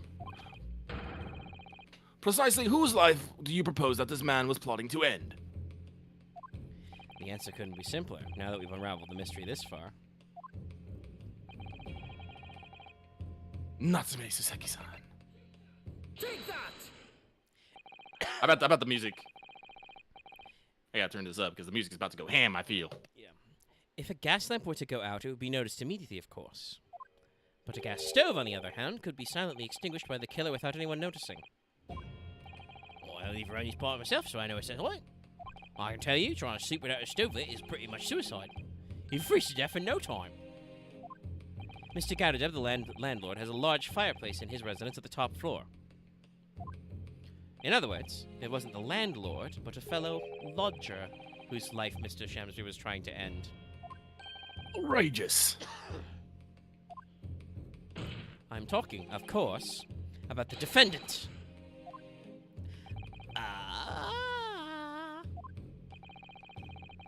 Mr. Natsume isn't the villain in this case. He is the victim this man was trying to murder. Oh, gracious, great balls of fire. What a twist. I never saw it coming. Objection! Oh, we haven't got to Das Boot yet. The accused is actually the aggrieved. Interesting. However, the fundamental facts of the case remain unchanged. Namely, that the accused is the aggressor. I appreciate that Van Six was like, no, you're fucking wrong. He's just like, I see. There's logic here, but... What? How can you still claim that? Let us indulge your fancies for a moment and assume that there was indeed poison on the mouth of the gas pipe. How did it get there? I'm gonna be real. Yeah, he's gonna ask.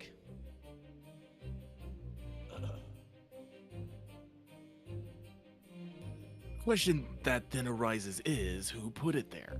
I did that read wrong, I'm sorry. Shit!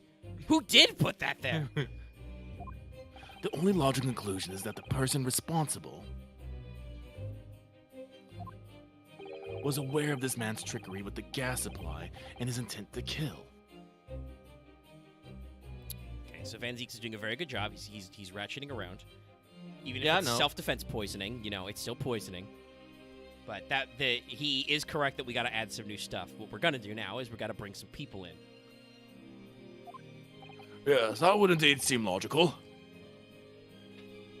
We do have the photograph, but I don't think we've got a story about.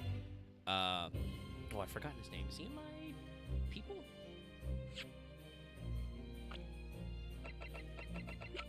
Yes, Duncan Ross. There it is. Yeah. So. I mean, I think if we can talk about, something happened before, we could bring this up. Like, the chain is connected, but Yeah. the thing that's, like, actually escaping me right now is actually how did Shamspear get poisoned? Yeah, we're gonna, and this is kind of why I'm like in the front half. I'm like, man, this case is kind of bogged down because like we actually have a lot of legwork to do here. We did not need the jury summation, I think, to introduce all those facts, but I guess that was the only way we could have that kind of like witness testimony style conversation with Quinby. If the assailant were unaware, how would he or she have known to lace the end of the gas pipe with poison?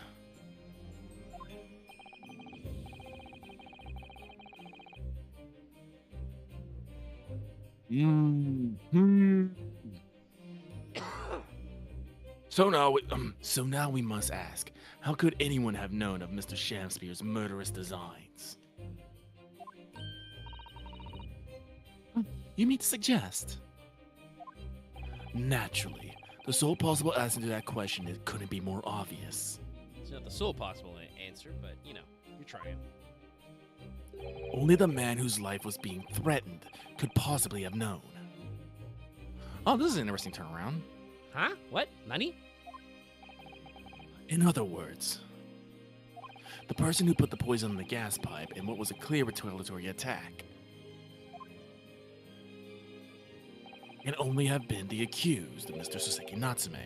I mean, this is very sound logic. Yeah, I like how actually, like, for once, he's very calm about this. Like, he's pointing, but then he just folds his arms and goes, the only person who's, like, possibly got any reason to poison him back is Soseki Natsume. What are you going to do now? Ah! I mean, no, that's actually very good logic. We're working here. We're working. Whatever Mr. William Shamspear may or may not have contrived to do, he was nevertheless the victim of a potentially lethal poison attack. Yeah, no, this is... And the only person who could have possibly perpetrated that attack is the accused, Mr. Natsume. See, now that we're on this end, this flows a lot better. Oh, yeah, no. Like, if I honestly, I think this case would be a lot better if, like I said, we could have just not snowballed into all the jury voting guilty and just, like, had a reason to get our gas pipe, like, line out there, and then now Van Zeeks is just like, okay, cool evidence, bro, but, who poisoned the pipe, huh? Who did it? Oops. Oh. The defense counsel's theorizing has failed to avert suspicion from the accused. Far from it. In fact, now a clear motive for the poisoning has been successfully established. Shit, we did do that. Yep. Oops, my bad.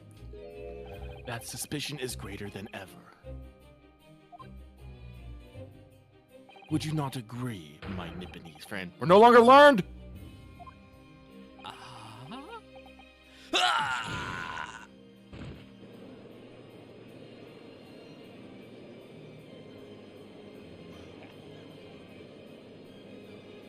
No, when you got him, you got him. I have I have no notes on that one. How do you manage to turn that around on me so rapidly? Mr. Naruhodo, you must respond. Otherwise, the members of the jury may very well change their leanings against us again. And this may be our last chance to gain the advantage.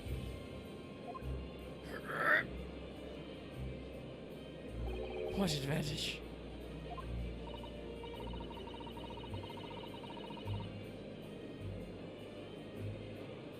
Well, it would seem that someone put poison on the gas pipe in Mr. Shamspeare's room. Did someone actually put poison on there? I mean, he has strychnine in his system, so yes, he was poisoned somehow. So we must name that person now and absolve Mr. Natsume of guilt. You mean, name the true culprit? I know it may seem impossible, but if we fail to do that, I have no doubt that Mr. Natsume's fate will be sealed once and for all. Oh shit. As it happens, one possible culprit does come to mind. The evidence, the poison, it's all pointing to a particular person now. Is it? Prosecution calls for the jury to consider their leanings again. I trust you'll make the correct choice this time, Mr. Foreman. Huh? What? Oh, don't you worry. We know exactly what that... Objection. Objection.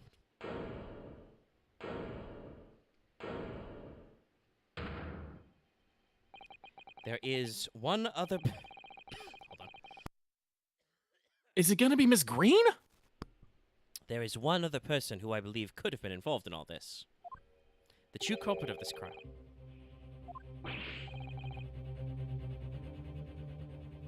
The true culprit?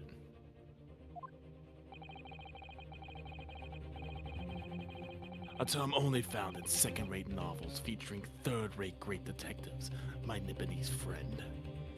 I love the order here, by the way. So I feel like we're at the bottom, and then you've got detectives. But at least Iris's writing is like second rate, you know? Mm-hmm. But why not? This farce has gone on for so long already, I see no reason to cut it short before its disappointing climax. Wait, no, it is Olive Green, because they were seen arguing. They do have a relation.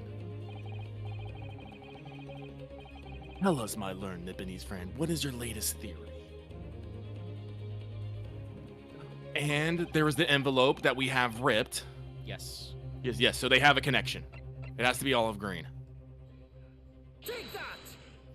The name of the person responsible for the poison that afflicted Mr. Shamspeare is, I believe, Miss Olive Green. Miss Olive Green. Miss Olive Green. I do feel like I've heard that name in the recent past, Counsel, but I don't recall where. Miss Olive Green, the woman from 6 days ago. Well, considering that we just haven't stopped and we're doing flashbacks and stuff, I do believe that this is correct. Yeah, no. We didn't immediately get booped, so... the victim in the recent case of stabbing on Briar Road. Did I scream last week about how she was totally the one who did it or something? Out of revenge or something? But how? When? Didn't she? I mean, she did get stabbed on the street just outside the apartment. Yeah, and then she's been in coma, so what? I don't know if she's left the hospital. Maybe some testimony will get that under, but... I mean, I have a point to bring up, Lucky. If Mr. Shamspeare's trying to kill Soseki Natsume by poisoning his gas, Natsume got arrested for this incident that afternoon after she was stabbed. He was basically in jail for the next couple of days. If she was standing outside his block after having poisoned him, Shamspeare would have no reason to blow on the gas pipe that night. Now, if it's fully... If the prosecution is arguing that it's fully evaporated, I don't know if it's supposed to keep that long. But it's entirely possible she did not try the pipe trick while he was in jail. Natsume was in jail. That's true. If she poisoned it like a week ago, that would make sense. And then basically she has just been in the hospital, unable to, like, see what happened with her trick. That's right. Yeah, no. She didn't poison it. She didn't poison it like the night question. She poisoned it a week ago. Oh, of course. Yes, Miss Green.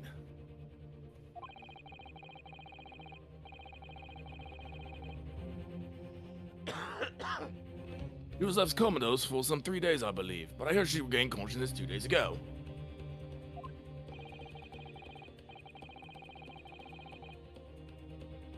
Yeah, he's gonna bring into it right away. Now, I hardly need to remind the court that Shamspeare's poisoning took place 3 days ago.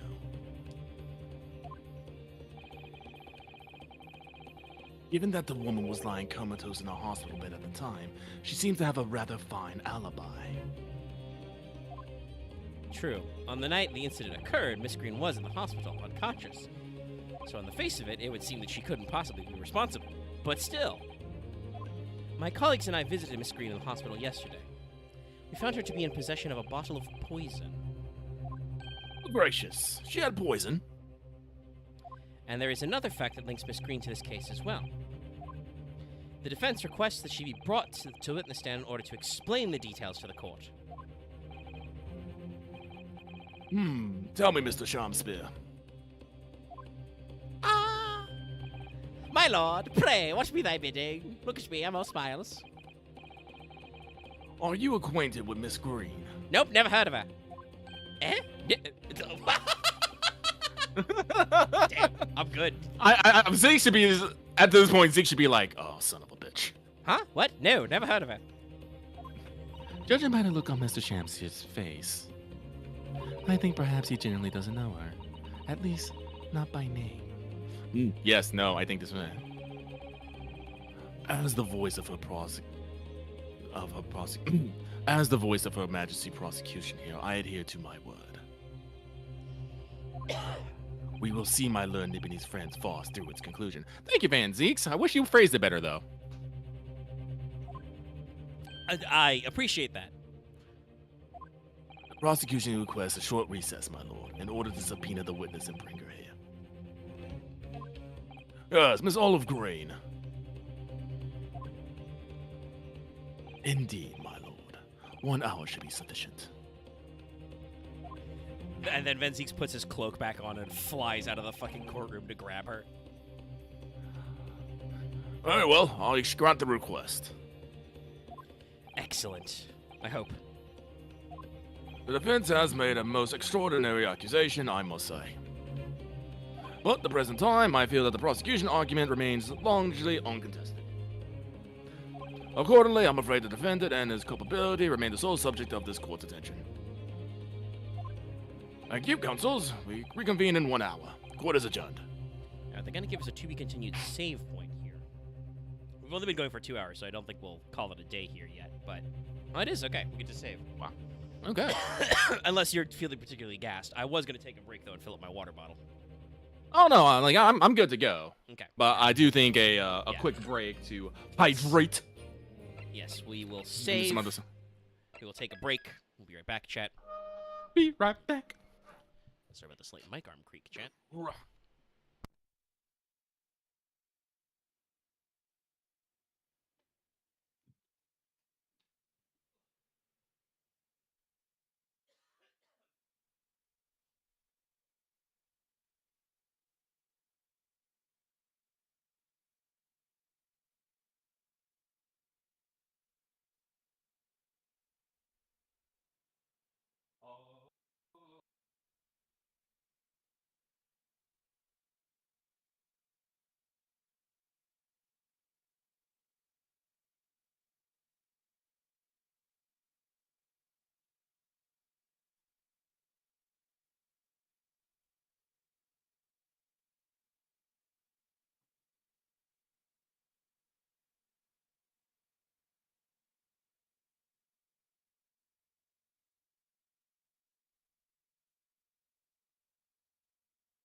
I beat you up, dog.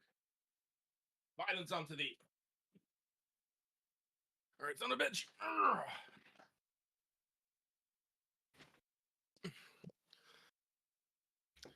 I'm back. I've taken care of a few things, and I have ice cream.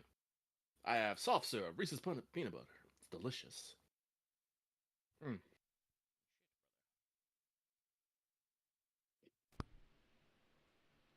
I hope all of you are doing well out there in Chatland.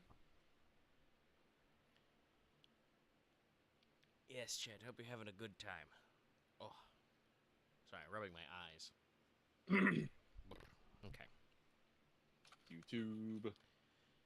Okay. Upload the rain episode before I forget.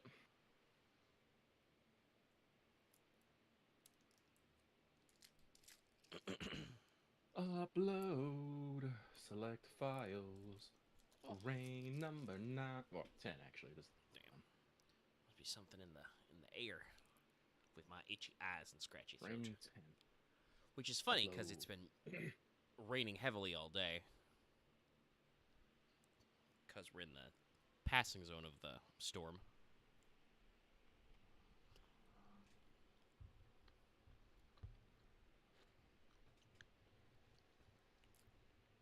A lot of rainfall upcountry. I think parts of Georgia and the Carolinas are going to get record rainfall as a result of the storm. Wow.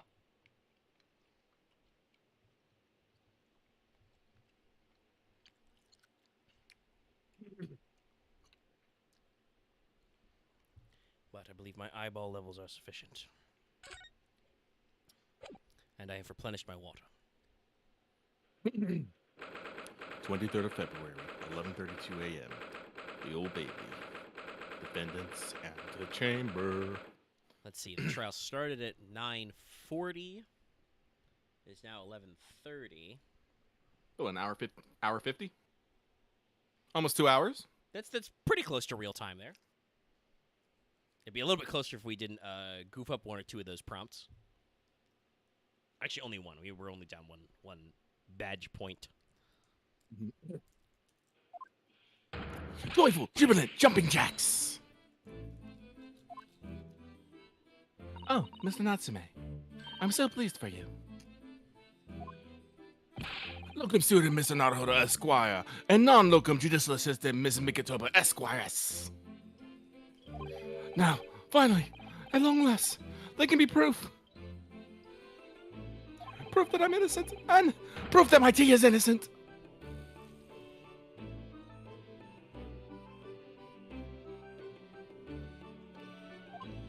Ah! Ah! Ah, good morning, my dear fellows. Because it's not yet noon. Lock Sholmes. May you drink my tepid tea and fall forever silent. Okay. I thought the tea was innocent. Oh, Mr. Sholmes, you came. How wonderful.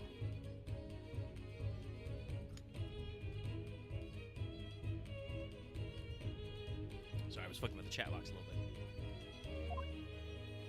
bit. Please, save your religion. I know what you all are thinking. Good morning, he says. It's very nearly time for luncheon. Your scorn is written clearly across your faces. Nobody said or thought anything of the sort. Or did they? That's a lie. I totally did. And I said it out loud. The truth is, I was determined that today would be the day. As sleep seduced me last night, I thought, tomorrow, for once, I shall not oversleep. I will rise early and be present in court to support my companions. Such spirited determination had a beauty all of its own, does it not? Aha! Oh, yes. And then I began to muse on the subject. Why do people oversleep, I queried. Why, time after time, do they make the same foolish blunder? And the answer came to me at once. Very simple. People oversleep because they sleep. Well, is that not an astute insight into the matter, yes? Oh, yes.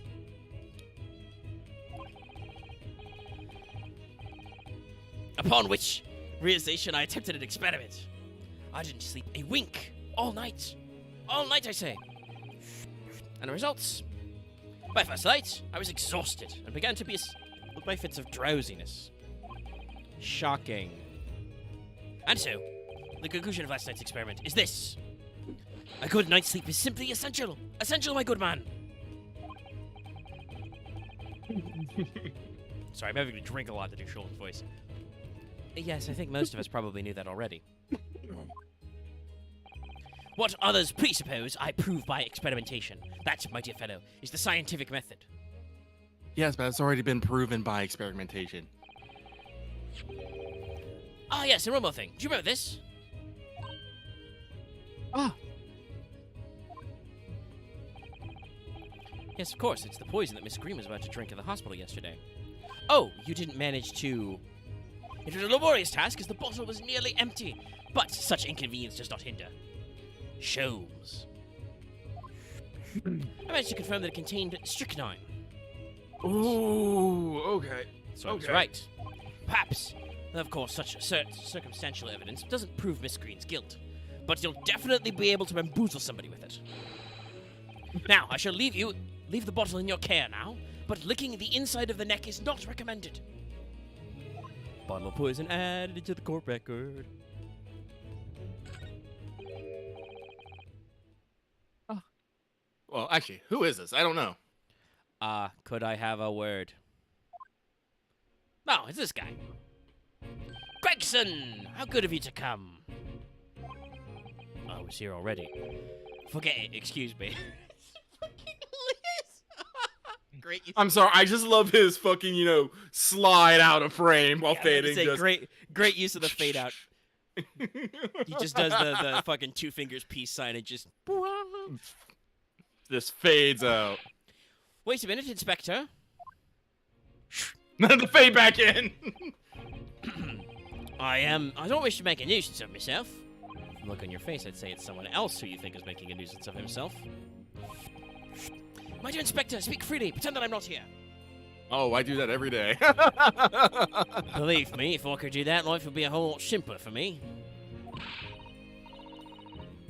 Oh, do you have the results, Inspector, of the investigation of Mr. Shamspeare's room? Not yet. Shouldn't be long now, though. Shouldn't be long. No, I'm here about something else entirely. That dead convict, actually. Oh, you mean the man from this newspaper article we discovered yesterday in Mr. Shakespeare's room? That was a lot of detail. A man by the name of, yes, Selden. I went through the archives at the yard and dug out the fella's file. There's something in there that, well, it caught my eye, alright? Something caught your eye? Wait, what, Inspector? What? I've copied out irrelevant parts for you. You can read it for yourselves. Thank you. Dying of illness in prison. Give me that These sweet documents include the details that were in the newspaper cutting we found in Mr. Shakespeare's room. I'll rearrange everything in the court record so we don't have duplicate information. Thank you, Sasato. Oh, Was there just now a little paper shuffling sound? yes.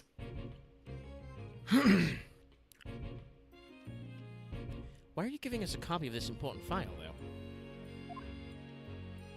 Well, you're the ones who turned up a coup in the first place, aren't you? I'm just making sure things get handled in the proper fashion. Oh, Scotland Yard's workings are so wonderful. Indeed, my dear fellows. And the inspector here is a shining diamond in its crown.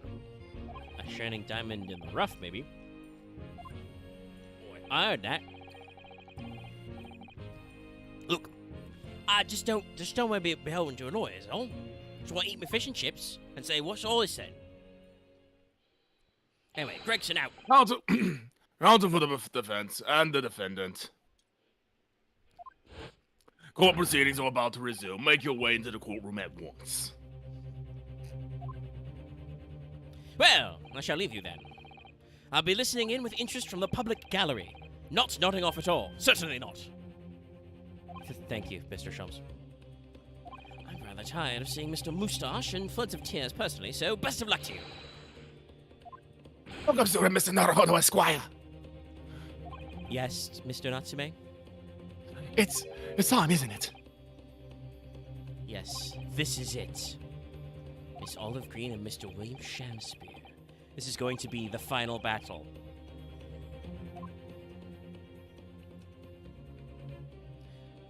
I won't really have saved Soseki-san until I've exposed the whole truth of everything that's been going on. But it's all coming to a head now.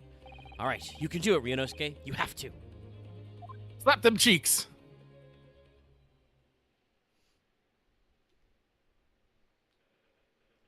(23rd of February, 12:30 p.m.) The Old Bailey Court.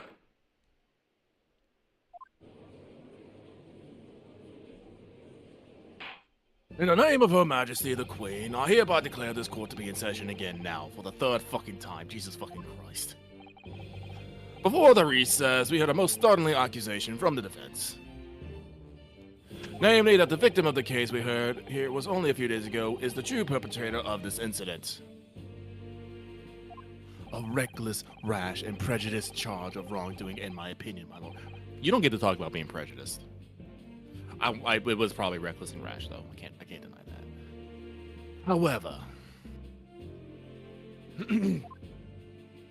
the prosecution has tried to extend every courtesy to this amateur newcomer from dubious eastern shores. Once again, you could leave the last part out, but, like, amateur newcomer's not incorrect. This is my first week of practicing law, and I learned it on a boat ride over here. Thank you for that backhanded consideration.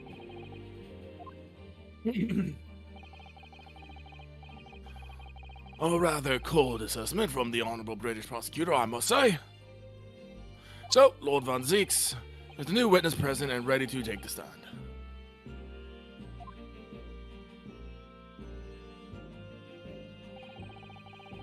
Ready and waiting in the witnesses' antechamber, my lord.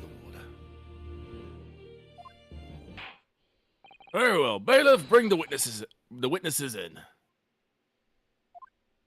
All right, show me our miserable squad. She's painting.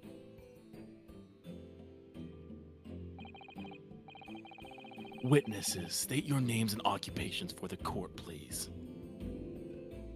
William Shamspeare, my liege. For mine occupation, I can say only that I be a tragic victim to be pitied.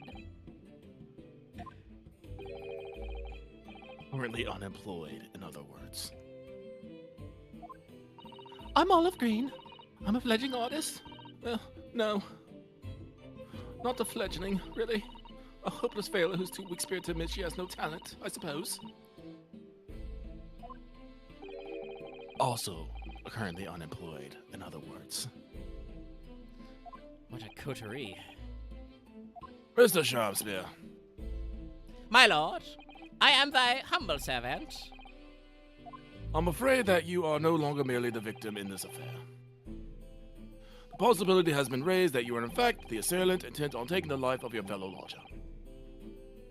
The part that you played in this whole business will be thoroughly scrutinized, I assure you. But not by me. I would for naught else, my lord. And Miss Green. Yes? You are aware of the reason you have been summoned to this courtroom today, I presume? Oh. Yes. The officer did explain. Ooh, look at her wiggling her eyes around. Mm-hmm. Oh!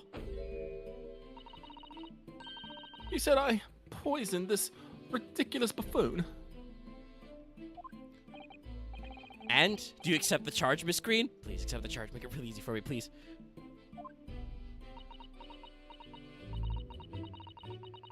I don't know anything about any poisoning. And I don't know anything about this man.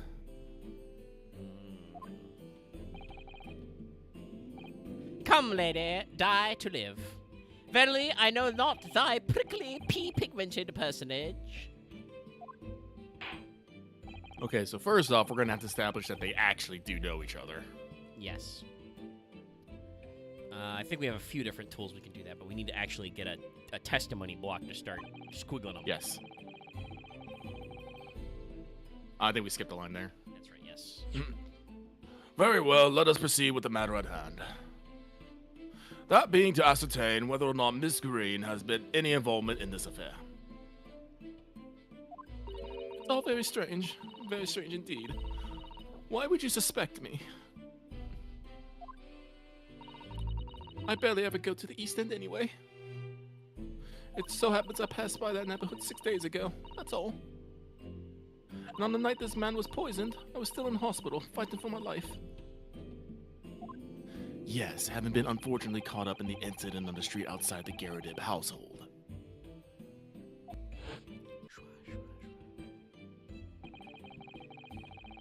An incident that rendered you unconscious for some 3 days. I was struck in the middle of my back by a knife through no fault of my own, and now I'm under suspicion. What other irrelevant things might be suspected of? It's all very disturbing. Your energies may be better spent worrying about the random knife talks, I feel, Miss Green. At this point in time, all that appears to connect you with Mr. Shamspeare's lodgings is the Briar Road incident 6 days ago. That's why we would like you to testify formally now about exactly what happened. Well, the incident 6 days ago? You mean you want me to relieve that awful accident? Yes. Yeah, I want to know what you were doing in the East End. You just said you don't go there very often. Unfortunately, yes. Please tell the court what happened that day. And of course, we will be interested to hear from you about your movements that day too, Mr. Shamspeare. Eh? But what happened 6 days ago has nothing to do with me being poisoned. Let us proceed then. The witnesses will present their formal testimony to the court. I try to keep Shamspeare's voice high-pitched, but not as theatric when he's speaking normally, I assume. Yeah. On the subject of the incident that took place on Briar Road the evening of the 17th of February. Oh shit, is this why we still have our list of books? I wonder why we have Natsume's list of books in our evidence the whole time. Alright, evening of the 17th. Evening of the 17th February. It was 6 days ago, about 5 p.m. I was walking along the snow when I suddenly stabbed in the back. Coincidentally, I just happened to be outside the house where the men of this case have their lodgings. I was at the tavern on the eve of which thou speakest, for I had bespoke my supper. It was the first time I ever been in the area. I had a little matter to attend to, that's all. That's gonna be a press. Anyway, I was admitted straight to the hospital, so I knew nothing about all this business. Yeah, no, this is some definite pressing, but They've given me some wiggle room to work with. Yes, the second incident inside the week, what I believe to be aptly described as the haunted lodgings. One can only presume this is a most unfortunate coincidence. Meanwhile, you say you were not in your room, Mr. Shamspeare. 'Twas the following morn when I did awaken that I learned of the dire events. Mary, what a commotion did the officers of the law make on the floor above mine? And Soseki-san was arrested on suspicion of murder. As suspected, there is nothing connecting these two witnesses but happenstance. It's true, it doesn't seem as... It does seem as though they're unrelated at first glance, but I'm not so sure. Something lurking in the shadows here, I feel certain of it. And I've got the shit in my pockets to prove it. This is my one and only chance to expose it. To expose my penis. Please do not expose your penis. Do not do that in a court of law. That is when the judge goes, bailiff, electric this man. Counsel, you may cross-examine these two witnesses if you wish. I do wish. Yes, my lord. I bet we're going to get one of those things where... Well, they're both going to be together, so they're definitely going to have objections to things they're saying to each other at different points. Like, we're going to get that thing where one of them is acting a little weird and we're going to press them. It's going to be great. But let's double check what we got. So we got the secondhand book report. Mr. Natsume bought those books at $4.45. The street map, your books, Bourbon Books. Your books is where he bought the books, I believe. Bourbon Books is up there. The lodgings are down here, and then this is roughly where she got shammed. So the letter's important because, unfortunately, okay, we've already double-checked all our facts with the evidence. Right now, teacups, sonograph. Oh, can we check the? Yeah, let's double-check the 18 counts of burglary, 6 counts of suspected murder, died of natural causes on prisons for cell names. Estimated 1,000 pounds worth of loot is unrecovered. Manchester Street with your patients, but by the shots of yeah. So we've combined the bullet points and the article. Okay. Who was his cellmate? Their name is not yet listed, but hopefully we'll find out.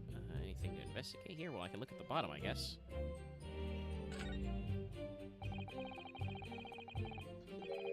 It's probably not going to read this.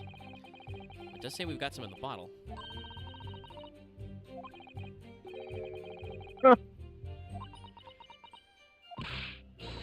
No, even if we lose, stop it.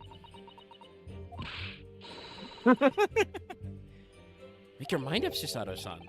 Yeah, that was it. That was just for kicks. Okay, so no new evidence about that. But we got that. We got the print. Okay, so Yeah, let's do some pressing here. if we can get some more detail out of them through pressing, I think we've got some room. I'm well acquainted with the case. I'm sorry you had to go through that.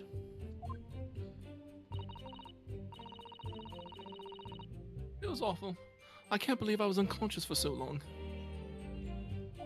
And I woke up to find that the case had been solved and the culprit arrested. Well, this may actually be one of the few cases where they straight up said that Mrs. Garrett was arrested. Yes, the incident has been resolved already.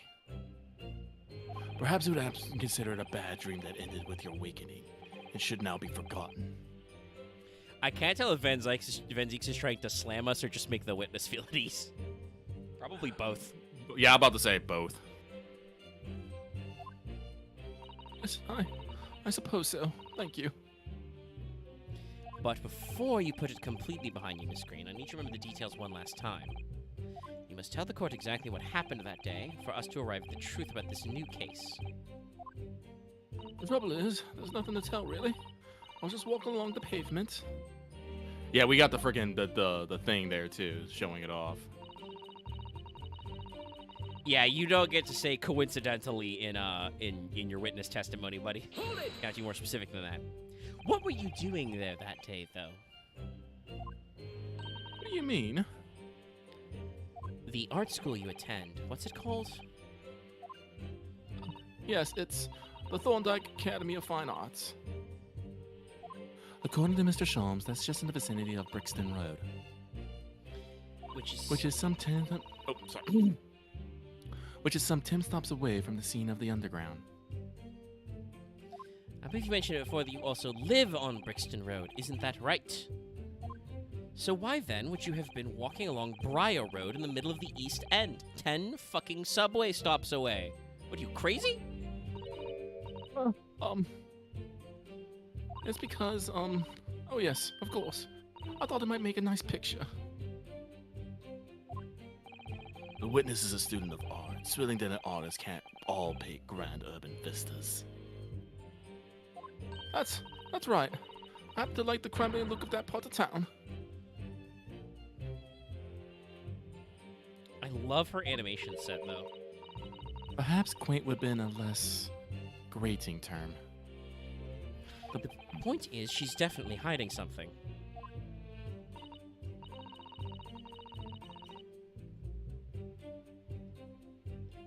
Yes, it seems that she's not going to be forthcoming with the truth. She's trying to hide why she was there that evening. Must mean there's a reason for her not wanting us to know. That's the key to this. And you, Mr. Shamspeare, on the evening of the incident 6 days ago. Where the fuck were you? Yeah, it's just gonna lead into him being next. Look at his smug ass.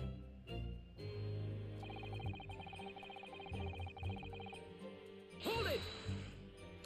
A tavern, you say? Which one? 'Twas the Slug and Salad where I did tarry. 'Tis the jewel of the East End.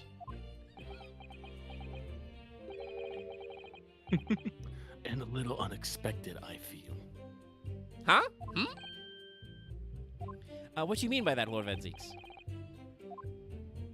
The Slug and Sounds offers unusually fine dining, for the locality at least. Not an establishment you expect to be patronized by a man with not even a crumb of bread in his room.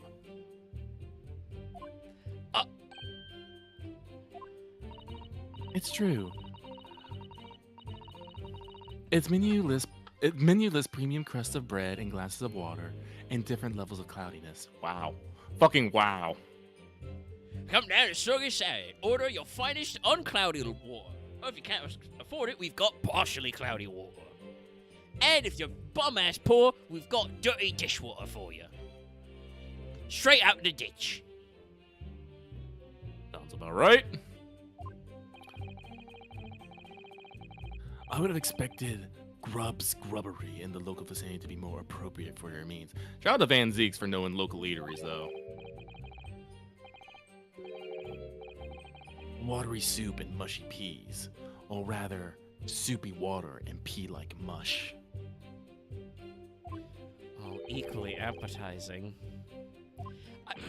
I just wanted to try some water at a different pub for once, okay? What's wrong with that, man? Huh? What's wrong with that? How different can water really be? You'd be surprised, my dude. You'd be shocked about how fucked up pipes can be, yes. Or perhaps there's a more plausible explanation. Well, there was that letter we had about going to the Slug and Salad, but I don't think that's in our evidence because Miss Green had that, right? Let me go look at the court record.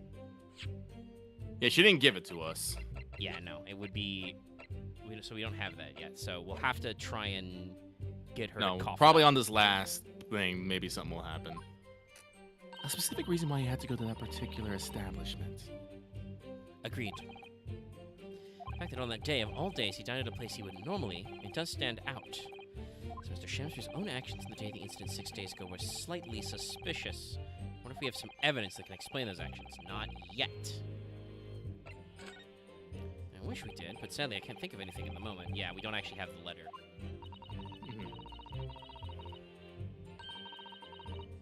If we find a clue that can explain why Mr. Shamspeare went there, we must present it to the court. Yeah, now let's press that last bit. That is all on the Model Council. I would ask that Miss Green to reiterate her next statement. Oh, okay, that's right. We ratchet around to her for number 4. Actually, that's a good question. Was it your first time in that area? Hold it! Also, what little matter, Miss Green? Please elaborate.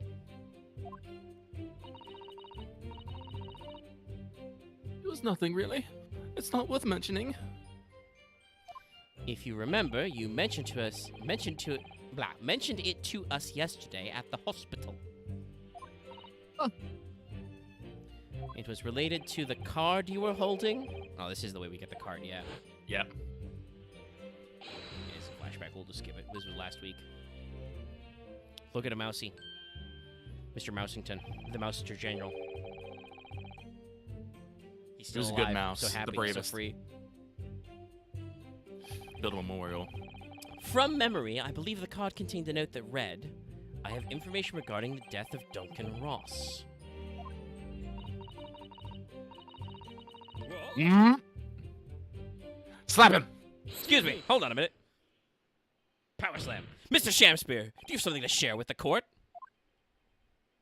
To be or not to be, that is the question.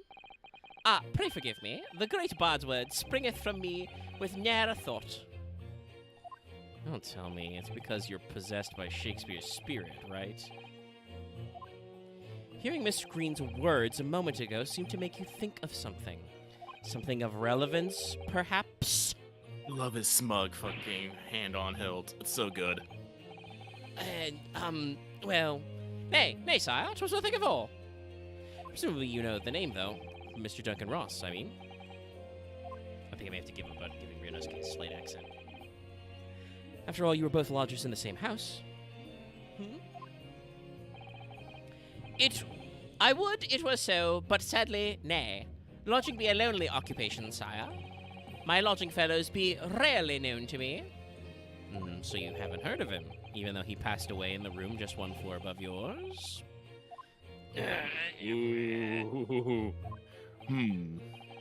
Miss Green. Me, my lord. Have I done something wrong? The card that was mentioned before, containing the note, do you have it upon your person? Yes, Judge. Yes! I do, yes, but I don't need it anymore. In fact, I should throw it away, really. Before you dispose of it, the court will take it as evidence, please. Thank you, Judge. Yes, yes! Examine that shit! Of course, that's what links Mr. Shamspear and Miss Green. It's Duncan Ross. Duncan Ross. Now, continue with your testimony, please, Miss Green. Alright, so we should be able Also, to your ratchet cheek is surprisingly not red. Is there actually any fucking paint on that brush? It's all super dry. Alright, so back to the court record. First of all...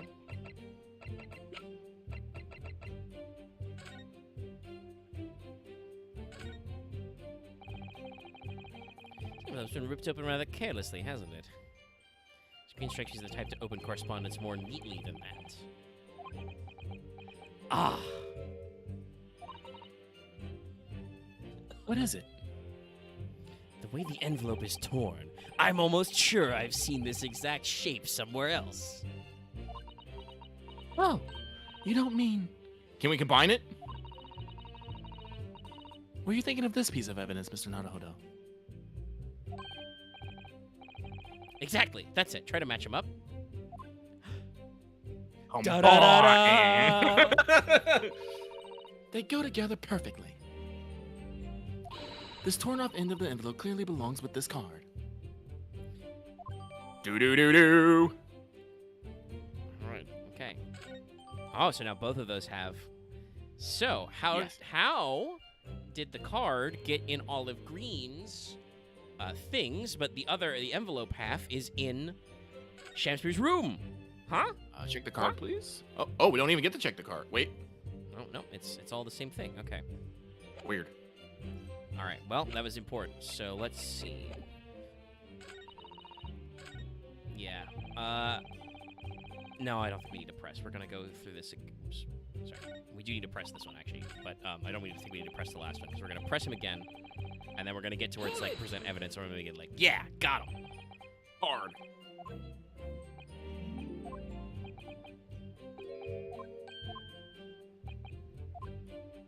By the way, funnily enough, there is actually some vibrato in the controller when there's a lot of shocked expressions. They give you a little extra zazz when you get some of those lines.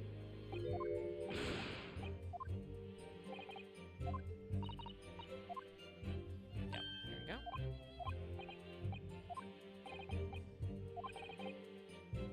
Yep, now we can present. Mr. Shamspear, if that is your real name. Yes, sire? On the day in question, is it not the case that you visited the Slug and Salad, a place you don't normally patronize, for a very particular reason? I don't know what you're talking about. Pray, if that has some purpose, speakest. Very well, I will speakest. I present the court with evidence. Evidence that explains why you had to be at the Slug and Salad that day, namely... this fucking note. Take that! Just throw it at his face. I believe this card reveals the answer. Good lord. Miss Green called, you mean? That's right, my lord. It reads, I have information regarding the death of Duncan Ross. Come to the Slug and Salad on Briar Road at 5 p.m. on 17th. Now, you'd think there'd be a "the" there, but clearly the writer was in a hurry. Don't tell anyone else about this letter or the meeting. It is a matter of utmost importance. Just accidentally hit a shoulder button there. Mr. Shamspear, your actions on the afternoon of Miss Green's stabbing are exactly as described in this note. Ah, yes, the violins. They go. Personally, I find it hard to believe that's a coincidence. Don't you, Mr. Shamspear?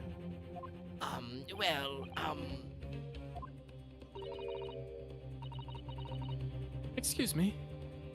Can I say something? I mean, please don't fuck up my case, but yes, Miss Green.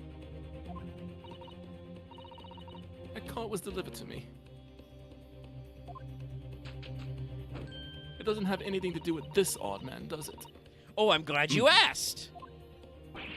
Well, you think so, yes, but it's hard to believe it's merely... My lord, may I? May you what, Miss Green? I'd like to make something very clear about that card. Oh, be very careful about this, Miss Green.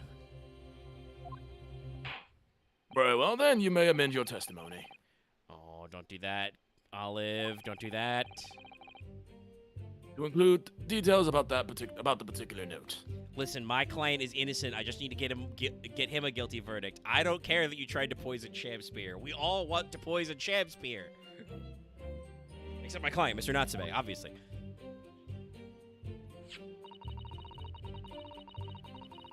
Oh! It has nothing to do with him, you say? Well, You might want to press. I could have pressed, yeah, Oh. probably for more, but I'm... when you get extra lines and they're obviously contradictory evidence, you can usually jump straight to it. But Yeah, no, the music's gone already. yeah, no, we already knew this was like I said, I told her not to do it. I had to do it to her. The day before the incident, exactly 1 week ago now, this note was delivered to your address. And upon carrying out the instructions in the note, you found yourself in the hospital.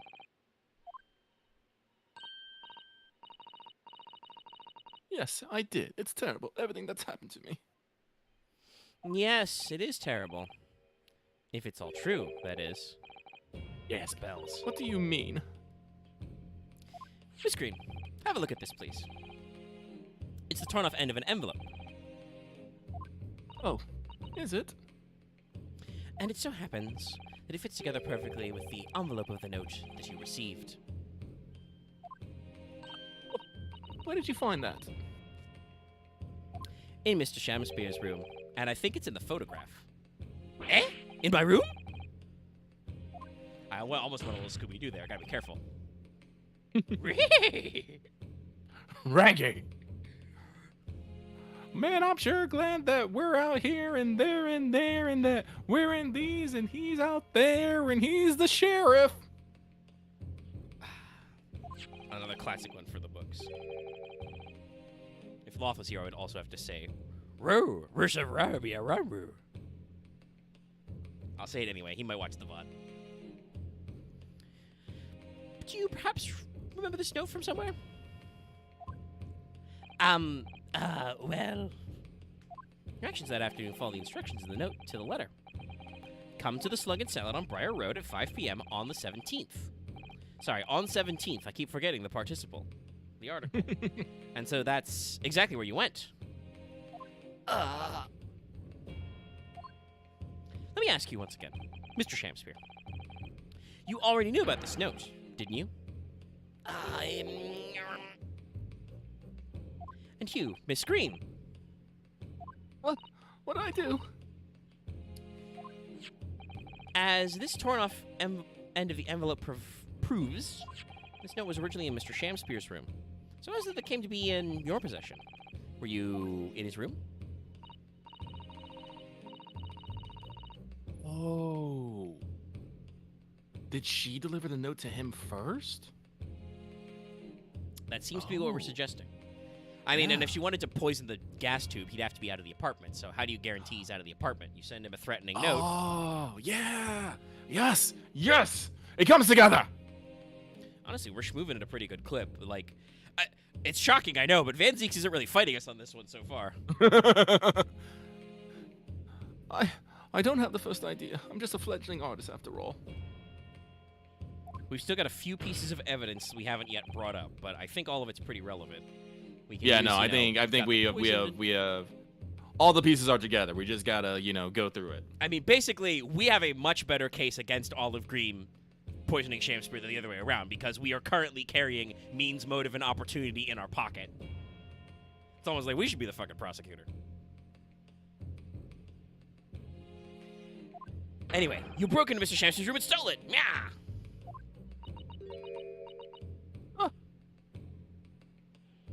You did what? Sorry, thou hast what? You broke? I mean, thou were in my room? What on earth do you want with me?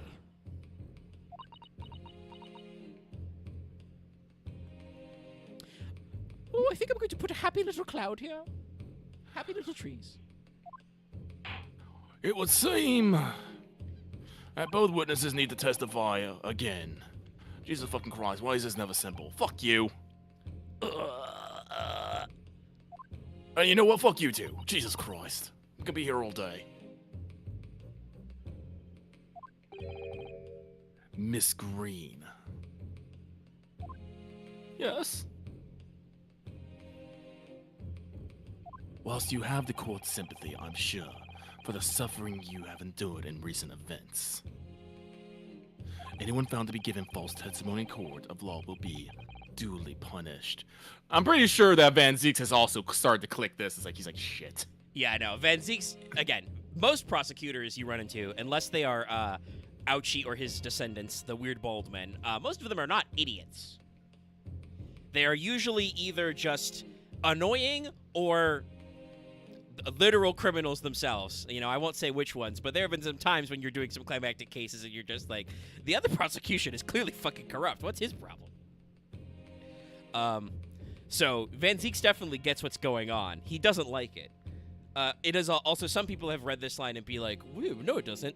No, perjury exists. It's just that in the Ace Attorney universe, you get the right of takes backsies, which again doesn't exist in the way our modern court of law works. You don't you can recant testimony, but usually if you swear an affidavit and say, well, according to my legally binding statement, I've sworn to tell the whole truth and nothing but the truth. If you lie, then it's like, well, too bad, no takesy backsies.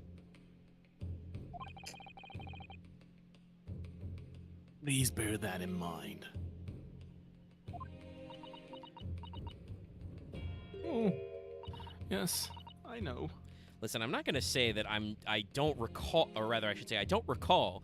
There may or may not be an animation, much like Gregson throttling the fucking criminal Mario brothers over there. She might actually attack Shamspeare with her brush. I don't know. I don't remember. Listen, I'll let her do it. Well then, very well then, witnesses. You will give formal testimony again now. I should have both had you slapped for perjury already, but no, the powers that be say nay. We have to go through this whole kit and caboodle. Also, by Shamspeare's own logic, at the end of this, I'm pretty sure we're gonna correctly accuse him of, murder via gas. So, that's a more important crime than trying to be poisoned by strychnine. So, we'll get him. On this subject of the curious anomaly regarding the note Miss Green claims to have received. Oh yeah, I should say that. That's another funny point. Lucky, do not ask me to explain why they let this work, but the prosecutor in the 5th Ace Attorney game is literally a convicted criminal. He shows up to court in manacles, and they put him back in jail when he's done trying to prosecute cases. Wow. It's very silly. But also, he's like a turbo weeb. He has an attack hawk and a samurai sword. He can't draw because he's manacled. No, these games are crazy. I do hope that at some point in at least my personal streaming lifespan, we can run through some of these, because there's some fucking wild shit in these games. But also, because there's wild shit, you have to be like, ain't no way that would ever happen in a court of law. What the fuck is wrong with you? Like, this takes Bunny Ears Lawyer to a whole nother level. I swear to God. All right. Next batch of testimony. Hit me up.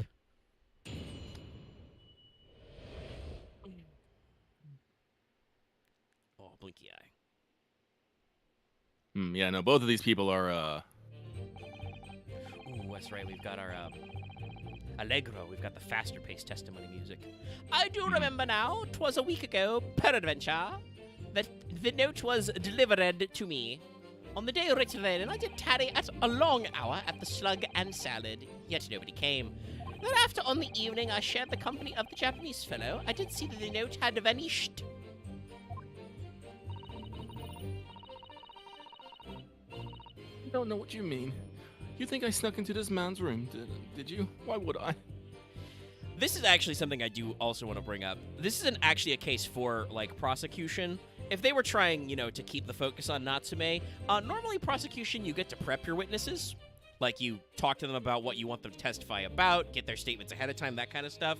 Olive Green is clearly not a prepped witness, because she is saying shit that she should not say, because I'm going to get on that statement.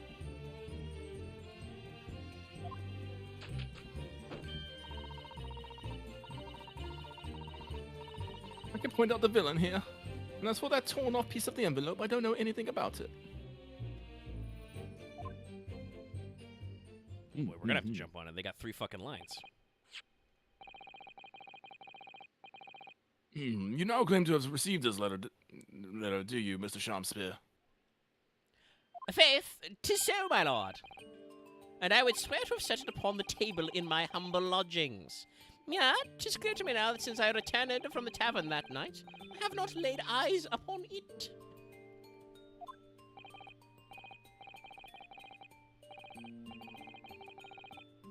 Well, that being the case, young lady, it appeared that your testimony was...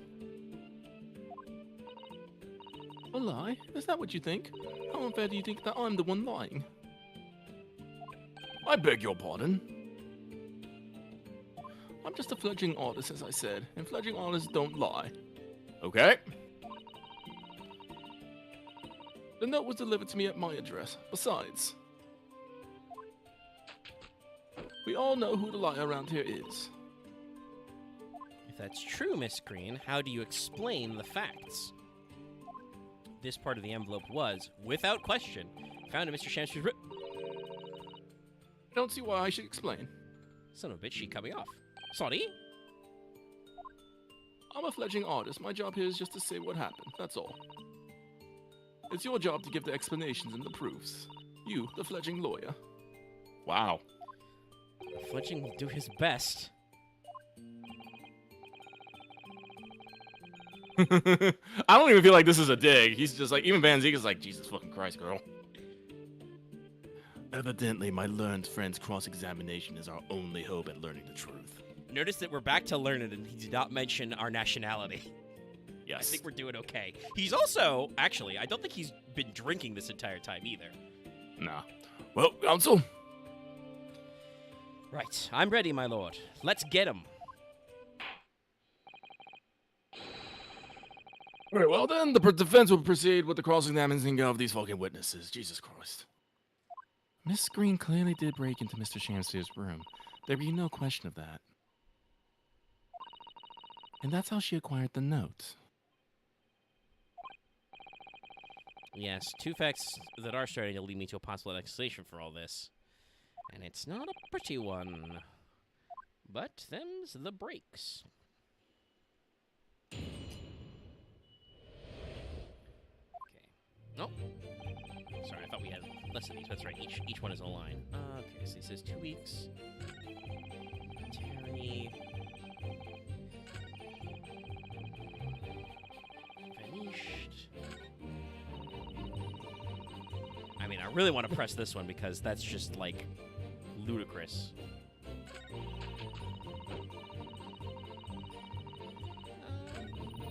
Sure, let's sate my curiosity. Let's start with pressing this one, but we may have to press it. It seems that this note was actually delivered to Mr. Shamspeare about 1 week ago. Oh, does it? But for some reason, it ended up in your possession. I can't think of any way that could have happened except you breaking into Mr. Shamspeare's lodging. Objection! Oh. For what reason would the witness have done that? Oh, I'm so glad you asked. I won't deny that Miss Green's possession of the note would appear to defy logic. Thank you. However, until and unless her involvement in this case can be proven in some other way, any further pursuits of the note is meaningless. You know what? Fair cop. Miss Green could only have come into possession of the note by stealing it from Mr. Shamspeare's room. And yet, there's no obvious reason why she would have done such a thing. Or if there was some other reason she broke into his lodgings, though. Yes, we should pursue that idea, Mr. Naruhodo. We're close now. I can feel it. Close to a breakthrough. What do you say about this? Oh, shit. Excuse me! Hopefully I don't get penalized for that. I didn't realize if I hit X to advance on Shamspeare, I pursue. No, ain't no way, bro. Hey, Chad, in case you don't know, Get Thee to a Nunnery is an illusion for find a prostitute. Because nunneries in the Shakespearean day were often a cover for brothels. Huh? Forsooth, I could not rightly recommend the place so oft to my fellows without having seen it my own self. Huh? Well, I'm kind of glad I did pursue, because this is fucking funny. Now, upon my arrival, I was forbidden entrance. The clue is in the name, I think. I did tarry while outside the building in search of some other way inside, but alack! I was arrested by an officer. It's very illuminating, but perhaps you could just focus on the trial? Okay, no, so that's just funny dialogue. All right. That's fine. I appreciate it, but... Yeah. I didn't realize that that's how pursuit works. You can accidentally do it. All right, well, so we'll start at the top and see if we can get some more evidence, because we didn't have an opportunity to present what we've got. Because we've got, I think, a few different ways we can bring Duncan Ross into this.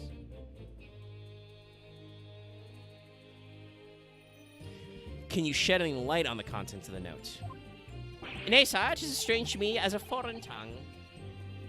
Even with a knowledge of literature as great of mine own, verily, 'tis impenetrable, much like this face, yeah? What's like that nunnery? Shit, man, why you got to bring up the nunnery into this? Why you got to call you out like that, man? But Mr. Duncan Ross had lodgings in the same household as you. In effect, he was your neighbor, so surely you knew him, didn't you? No? Nope. Alack, if the choices be twixt I knew him and I knew him not, then 'tis with foreboding that I be forced to declare. We were by some small measure acquainted. Thank you for fucking owning up to it. Despite your claims, though, you followed the note's instructions and went to the Slug and Salad. Presumably that was nothing to do with your knowledge of literature? Marry, naught will have the thought better of me, sire, save for the lure of curiosity. So, 'tis true, I was compelled by mine own eager heart to betake myself to the tavern. Yet in the end, my curiosity was not sated. I mean, that's fair. All right, so you waited an hour. Hold it! Why'd you wait so long? So even after waiting an hour, nobody appeared? Well, yes, sire, 'tis as thou sayest. Really? You paused for a moment there. In truth, when thou asked me whether nobody appeared, I did suddenly recall. Really? Do you mean to tell the court that someone did appear after all? I was not alone that night at the Slug and Salad, my lord. No, 'tis returning to me now. I did treat my lips to an almost clear water, and mine innards to a premium crust of bread. And all around me danced many a great companions. What are you talking about? Flies, sire, flies. Good lord. In the name of Beelzebub, what were they? Fairies, perchance, from Midsummer's Night's Dream? Come to taunt me? Oberon was fucking there. That reminds me of the story from the FGO Fest, the day one, where they had Morgan. Morgan was attacked by a bug, and the voice actress for Balbanchi had to get it off of her. And then they blamed the actor for Oberon, who was there. He's like, "Please forgive my child." Yes, I believe it was Barrel's voice actor who shouted Oberon, and he's just like, Yes. please forgive my children. It sounds like a fun time. I think they streamed all the individual panels. I don't.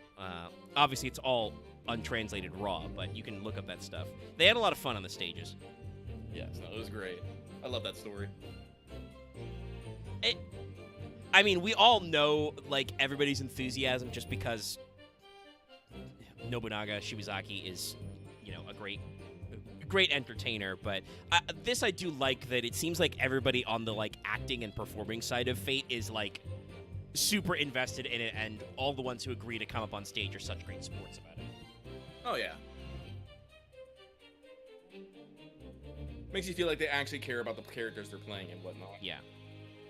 Like Kanueda was so happy to show off Space Aresh. Oh, she was. I know some people are a little feisty because we are getting this weird. I'll admit the overlap between summer and anniversary is a little weird, but it does let them do like extra of these highly anticipated, super over the top characters, and kind of do like a soft lead in to summer, because I feel like it lets them set up more characters. Because this year's summer is gonna be pretty weird, I think, y'all. Anyway, they were just flies, man. I can't help but thinking that the flies ought to choose something more wholesome to buzz around. See, like, I'm leaning back a little bit, so I don't know if my voice is carrying. That carry, but was a little faint. Is that wrong of me? No, this guy sucks. Sorry, I'm just thinking of all of our great memes. Would it be Ryunosuke or Susato who says, "I think we're gonna have to kill this guy"? I don't know, but all right. Well, let's see if we can get some more evidence out of this one. When exactly did you notice it had gone missing? Such idle thoughts ne'er occupy my mind. I am busied with greater ideals. In other words, you didn't notice. I mean, I'm gonna be real. I am a person with a horrible memory. I wouldn't be able to keep track of a single fucking note and when it vanished. I mean, if you were being like potentially blackmailed, that might crystallize it a little better. But in general, he's playing it cool. We don't have any evidence. We don't have any evidence on him to contradict this yet. You could easily write this up to fragile memory. Several days passed between your outing to the tavern and Mr. Natsume's visit to your room. Yeah, so it appeared that the note disappeared sometime in that interval. Mr. Naruhodo, I think we're gonna have to Susato take down this guy. Damn. Such idle thoughts now occupy my mind. I am busied with greater ideas. And yet, during that time, Miss Green was comatose in the hospital, was she not? Clearly, then, she could not have been stealing things from Mr. Shakespeare's room. Oh, yes, of course. Wait, were you faking it? It's all some sort of misunderstanding, isn't it, Mr. Prosecutor, sir? Lady, I don't know if you want to lead on that guy. Bleh. Wine. Thank you, Van Zieks. You have so far failed to give a satisfactory explanation as to how you came by the notes. Yeah, this is the thing about a lot of the best prosecutor characters in this game. Is like, usually they're pretty bullshit to you, but when they realize you're onto something, when they actually like help you out and are like, I'm not here to cover for you. You figure your own shit out, you know, it's great. Oh. I am not here to advocate for your defense, madam. I won't tolerate inconsistencies in your story. You would do well to remember that. Oh, dearie me. What's Lord Van Ziek's getting at? Oh, there's a clue. There's an inconsistency. Did we press the first two? Yeah. Nothing changed about him. Let me I don't think we pressed the... Wait. This is statement 3. That's where he shared that. Yeah, on the day written therein, he did tarry a long hour. That's where we got the flies, I believe. We just did the third one. Share the company of the Japanese fellow. See the notes vanished. Alright, so I think we have to press green on her, too. Yeah, we pressed this one earlier, and we got the vibe that we need evidence, I think, to link it. Oh, that's but what we it didn't was. Go out. Well, I will press it. Hold it!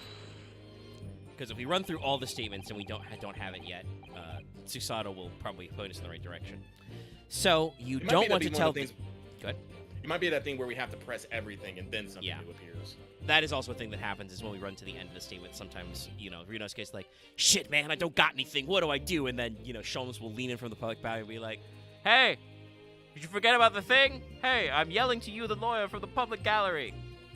It's me, Halak Sholmes. So you don't want to tell the court the truth about the letter, is that it? I'm a fledgling artist, remember? Artists are nearly only introverted characters. No, I took 2 semesters of humanities. Some artists are freaks. Introverted? This fledgling doth readily cast aspersions about mine nature. Yet I am an angel, a seraph. Birds do harmonize with my song. The wind doth frolic on my wing. Oh pity, wherefore dost thou accuse one so pure of heart, ample woman?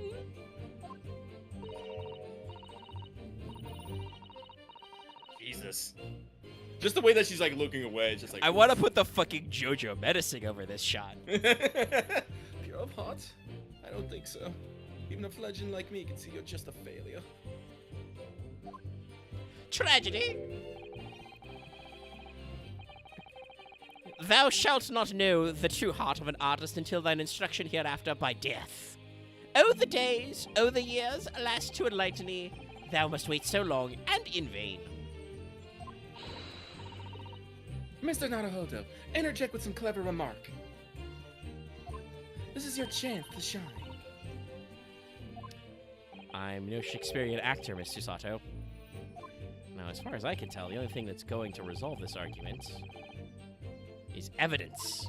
Yes. Oh, it's you. Shit. Oh, is evidence. Yes. Again, they do that. They finish each other's sentences in a very weird way. It's clear that Miss Green did in fact break into Mr. Shamsier's room, isn't it? And that's where she found this letter. Yes, 2 more or less foregone conclusions led me to one terrifying conclusion. Terrifying? Yes, I'm afraid to say that the outcome of this cross-examination may well change how we look at this case completely. Oh, I'm back to the top. Okay. All right, so we must have something in our... Whoops, shit. Press instead of court record. Yeah, he doesn't want to do anything there.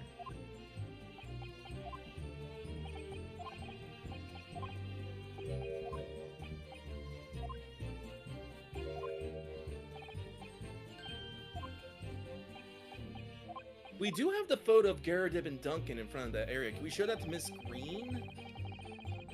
let's see. So, yes, we have this picture. Got the poison, which has strychnine in it. I mean, I guess we could... No, yeah, I think we need to,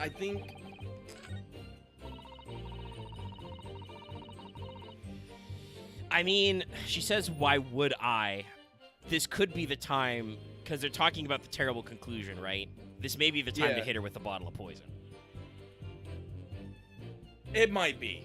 And then, then she's going to be like, well, why the fuck would I want to poison him? And then we've got to be like, well... Duncan Ross. I don't know. Ross, yeah. Let's try it. We're back up to 5 juice. Objection. Oh! Oh, the music did fade out a little. It made the music fade out. This made me sit up. Usually that's a sign that we're going to shift the tune. Yesterday at the hospital, we saw you with this bottle. And though the constants spilt during the course of our meeting, a small quantity remained.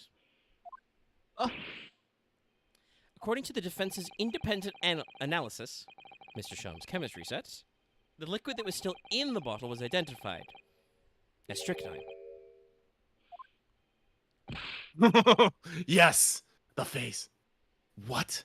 Strychnine. The very same poison that afflicted Mr. Shamspear. Yes, the violins.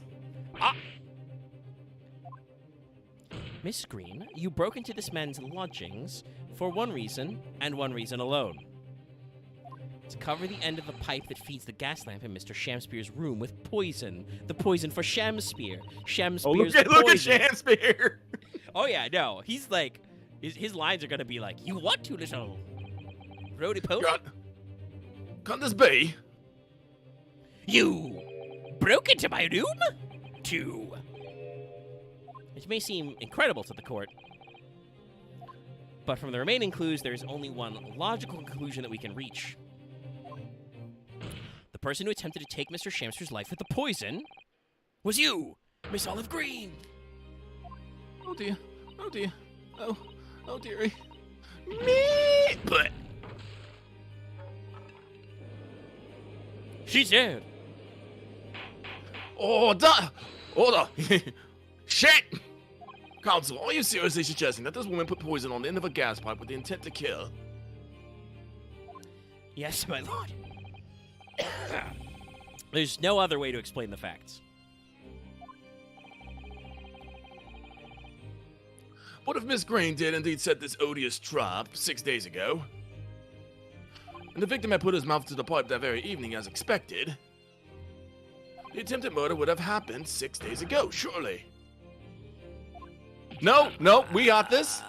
Well, it's a good point. Wait, I haven't had a chance. Oh wait, to is figure Van this out. Zeeks? Yes, Van Zeeks with the rescue. Thank you. Perhaps not, my lord. Thank you, Van Zeeks. I beg your pardon. What is it? Even Mianowski was like. There was a significant police presence in the area that evening on account of the incident on Briar Road. Oh yeah, right. He has to remove his. He has to like put the ice coins out and shit to do his own nervousness, and then fuck around with his pipe. We know that what's his face, Big Chins could observe him through the gap. Yeah.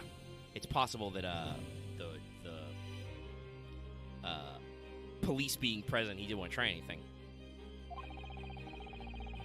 Local residents were being interviewed throughout the night as part of the ongoing inquiry. Police interviews. Yeah. A circumspect criminal would likely have not chosen not to carry out any wrongdoing at that time. Lord Van Zeeks. And of course, the following morning, there was more activity at Mr. Shamspear's address. More activity? Ah, yes.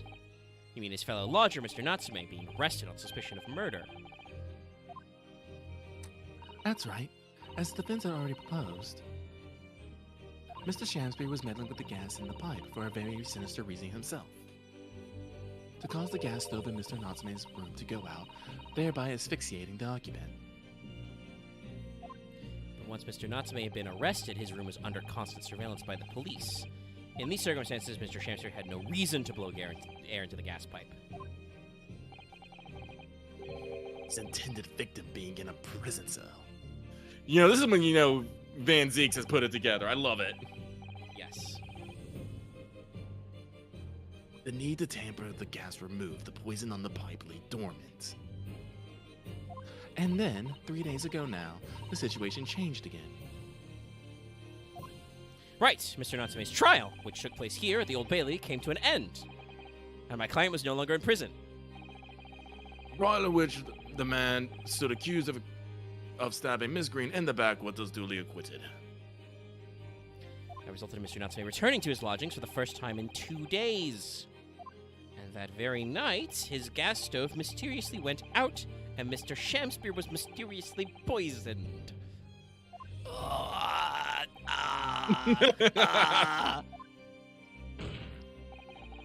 In conclusion, the poison that was present on the mouth of the gas pipe had been put there in the victim's room some 4 days earlier. Maddie! She has a crate. Yeah, she has an apple crate to fucking stand on. With that new understanding, it becomes clear that this letter was all part of the plan. What plan? The court will recall that the note gave instructions to visit the Slug and Salad at 5 o'clock, and that recipients should tell nobody else. The reason for those instructions are now clear. To ensure that the lodger would not be at home at the stated time. God, no, I love it when Van Zeeks is like we're on the same side suddenly. To make sure I wasn't home? Exactly. While you were out, Miss Green could safely slip into your room, knowing that she wouldn't be disturbed. Did we just say? The letter? Was written by Miss Green, yes. And in order to cover her tracks, she took it away with her when she left. Just after she smeared poison on the mouth of the gas pipe in your room. Now the question is, how did she know that she was doing the gas? He was doing the gas thing. Order! Order! What do you have to say for yourself, witness?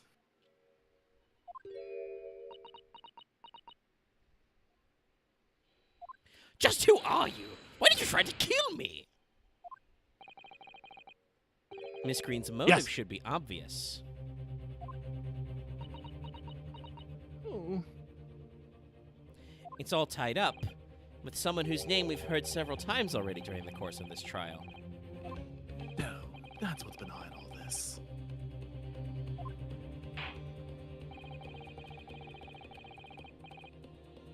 You will share your apparent understanding with the court, please, counsel. Yeah, so like I thought, we hit her with the poison, and then they're gonna Yeah. ask, why the fuck would she be poisoning? And I'm like, well, We're don't gonna show worry. the picture. You know, we're gonna do Oh, people. no, we gotta do people. It was could be Ultimate. No. No, don't you dare. All right, I can look up this guy's name. Right, he's Meterman, but he's a drone B. Adron B. Meterman. Take that! Duncan Ross. That's right. Before the defendant, Mr. Natsume, took up residence in the lodgings at Mr. Garrett's, somebody else was renting the room. Mr. Duncan Ross. I knew I heard the name somewhere else. Yeah, but you didn't actually handle that case directly because it was an accident at the time. Also, actually, you weren't. Yeah, you were reading the papers. You wouldn't have been prosecuted. It was all over the papers a month ago when a man died in strange circumstances at a haunted lodgings. Yes, that does seem to ring a vague. Oh, of course. Yes, I remember now. Thank God you remember it. I don't have to like dig up a new newspaper to show you. The young man they claim was strangled by the convict's curse or some such. Sadly, my lord, it wasn't a curse of any kind, nor was it an accident. The man died as a result of Mr. Shamspear blowing into the gas pipe and causing gas to leak into the room. It was murder, plain and simple. Ah! We're gonna That's get right. both of these folk. I've got you.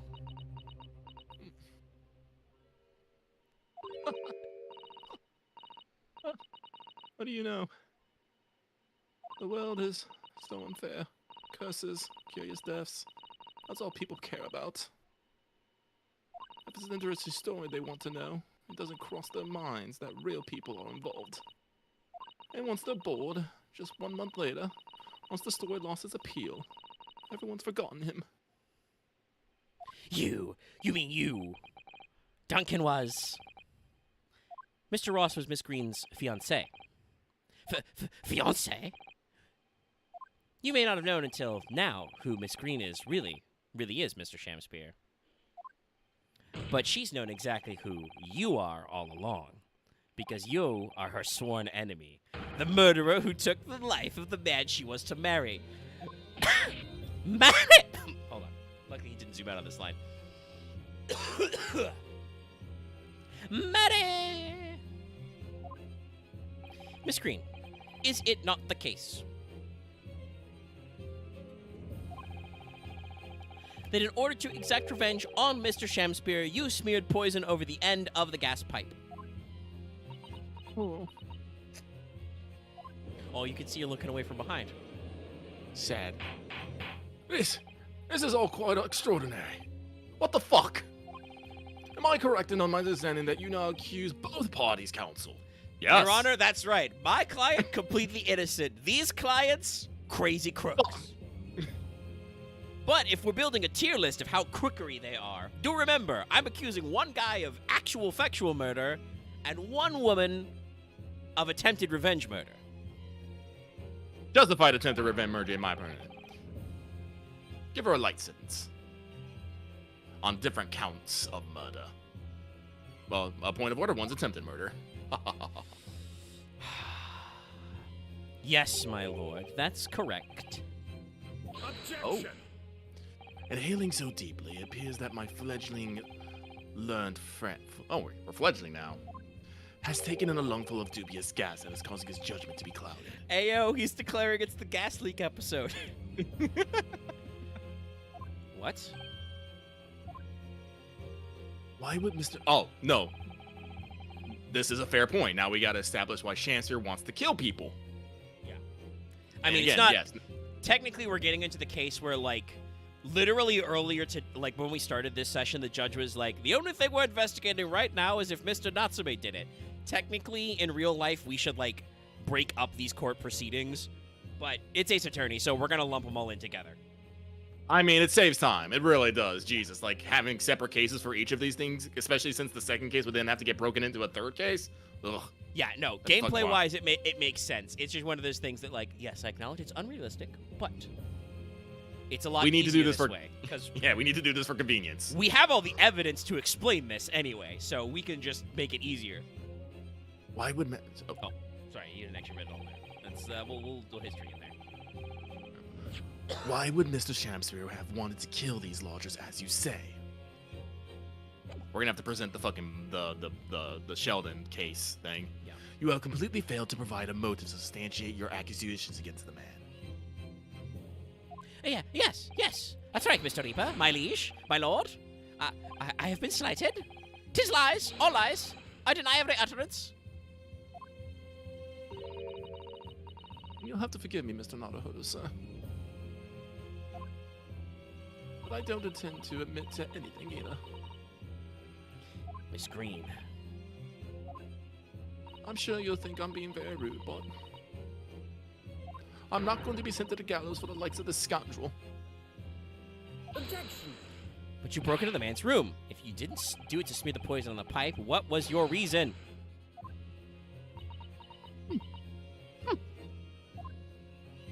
I thought I'd have a look around, that's all. Damn, girl, come on, fuck, please. Sorry? You're right, I suspected him. So I thought perhaps I might find some evidence or something in his room. Evidence that it was him who took Duncan's life. Oh, vileness, oh, villainy, oh, tyranny, oh, rotundity of woman. But in any case, whene'er I leave my room, I do turn the key in the lock.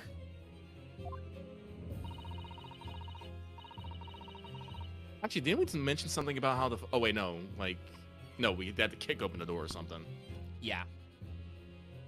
That whole place is falling apart. The locks on the doors are no different.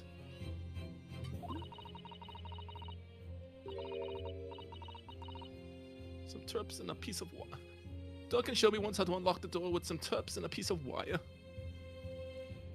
Oh, awfulness, oh, outfulness, oh, tyranny, oh, profanity of woman. We will consider your trespassing on some future occasion. But for now, tell the court what you found, what evidence your search revealed. Oh, please tell me you found the little box. Well, I spotted a note that I'd sent him lying on the floor. When I went to pick it up, I noticed something.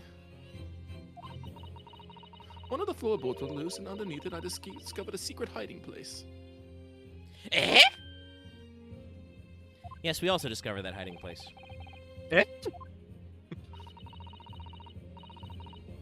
Inside, we found a newspaper clipping, a photograph, and an empty tin box.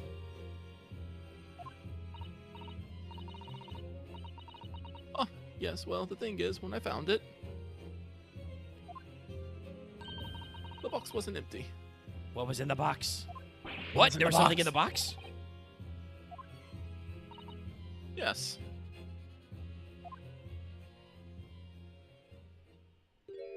This rather nice key. Oh, that's lovely. Oh, he's about to fucking attack. What are you doing with that? What the?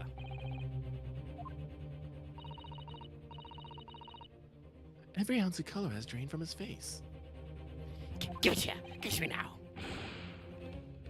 It's mine. I inherited it. What was that, witness?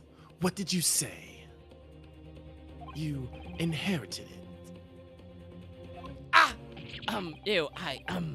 Shit. Fuck. What's this all about? He inherited that key? It was obviously important to you since you've gone to such lengths to hide it, so I took it. I don't know what it's for, but you took something precious from me, so I took something precious from you.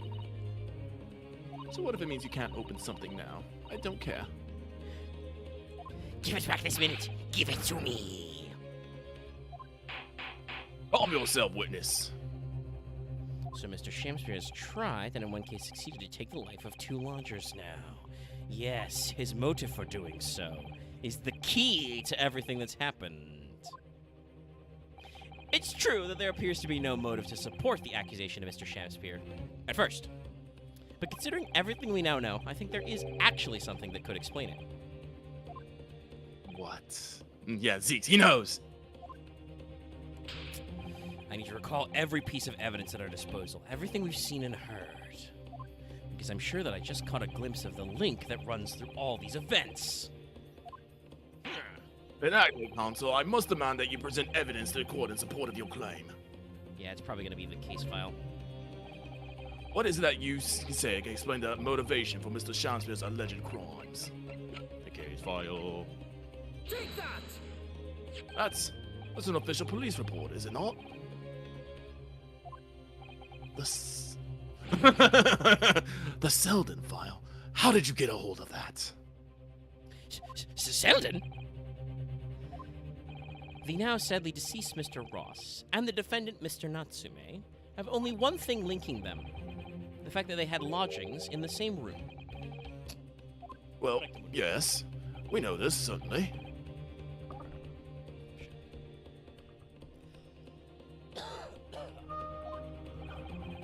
A room that was formerly occupied by Selden. Until, that is, he was arrested by Scotland Yard for his involvement in multiple burglaries. I see. And it so happens that the convict Selden left behind one very substantial mystery when he died.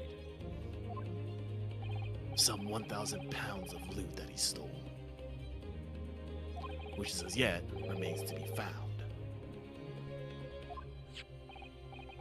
Oh, yes, of course, it's coming back to me now. It's written in this file here. 1,000 pounds lost en route to hell. That was how the paper summed it up. And it seems that one particular fellow inmate was with the convict in his final moments. It's not hard to imagine Selden entrusting that inmate with his most closely guarded secret. The location of the stolen loot. And perhaps a key to unlock whatever container the valuables were in.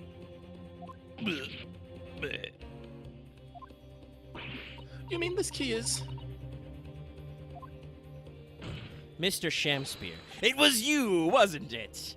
You were at the capital offender's side when he died, were you not? What are you talking about? 'Tis a false charge, I tell you. A false charge.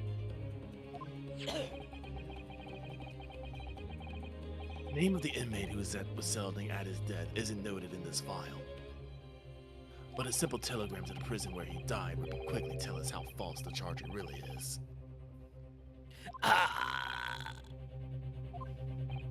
Well, even if it's true, why would the man be so intent on killing every subsequent occupant in the convict's lodgings? There's only one explanation for that, my lord. Please hold, my lord. I'm applying a cough drop. I had some left over when I was more seriously sick. I have a strong suspicion that Shamspear is going to make me yell in a little bit.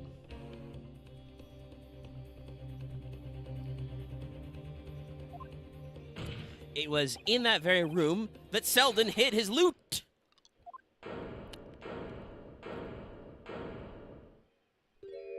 So it all comes out.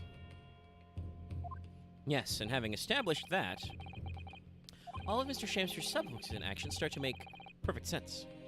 When he was let out of prison following Seldon's death, he made immediate for Mr. Garrideb's lodging in the hope of renting Seldon's old room. However, the retired army man was able to not offer the accommodations of his choice. Because Seldon's old room had already been let to somebody else, Mr. Duncan Ross. Which is why Mr. Shamspear subsequently devised this gas-based plot to kill the occupant of the room. And when he was successful, he presumably intended to inquire about switching to the newly vacant room. However, Mr. Garrideb is a crazy salesman. At a certain jittery, someone had beaten him to it. Mr. Sosuke Natsume, the defendant of this case, no less. So you decided to use the ploy with the gas again, didn't you, Mr. Shamspear? This time to oust Mr. Natsume. All for one simple and avaricious reason. To get your hands on the 1,000 pounds of loot left behind by the dead convict. Also, this is Victorian pounds, so 1,000 pounds is a lot of fucking money. Yeah. No, we're usually dealing in pence. Bonk. Oh.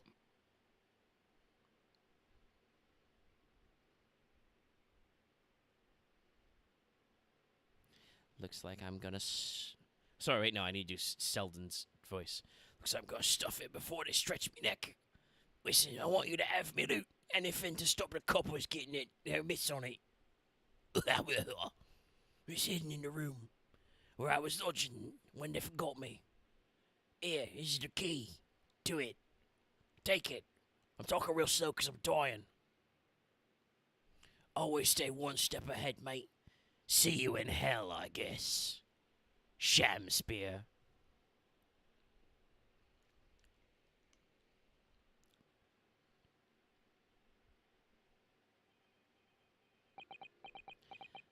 It's mine. Huh? What do you say? It's mine. That loot is mine. Oh, shit. Mr. Shakespeare? It's all lies. I don't accept any of it. Why should I? After all, you don't have a shred of evidence. You can't prove I killed that fellow. Forsooth, I'm the victim here, remember? Is that right, ladies and gentlemen? If I don't admit to it, there's nothing you can do.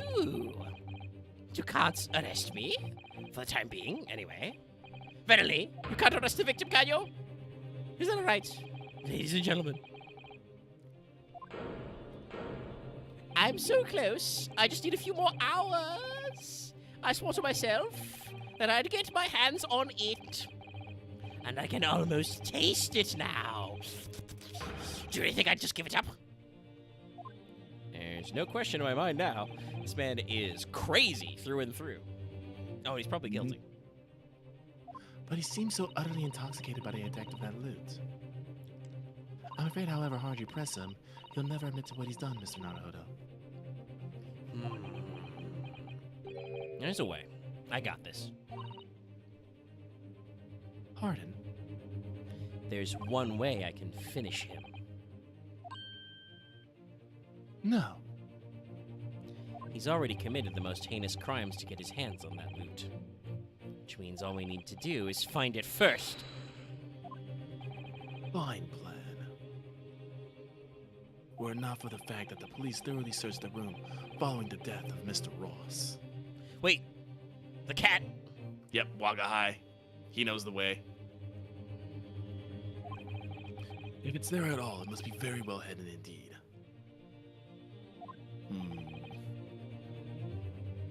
I believe when the cat popped up first, like, you were like, oh, is there a hidden passageway that Shamspeare using to, like, sneak into Natsume's room?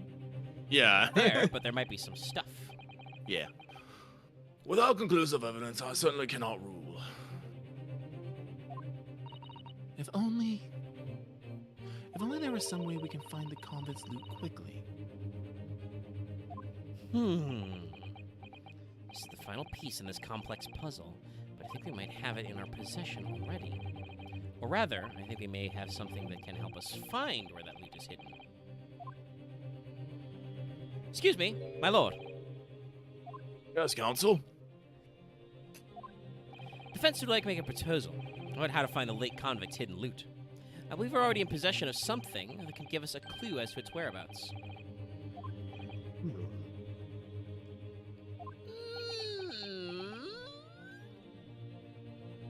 It's our last chance, so it has to be worth a gamble. Besides, we've used the same technique once already, and it definitely paid off then.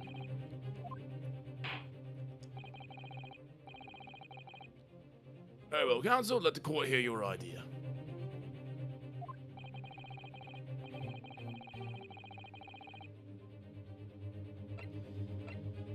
Okay, so let's look at the crime scene photograph.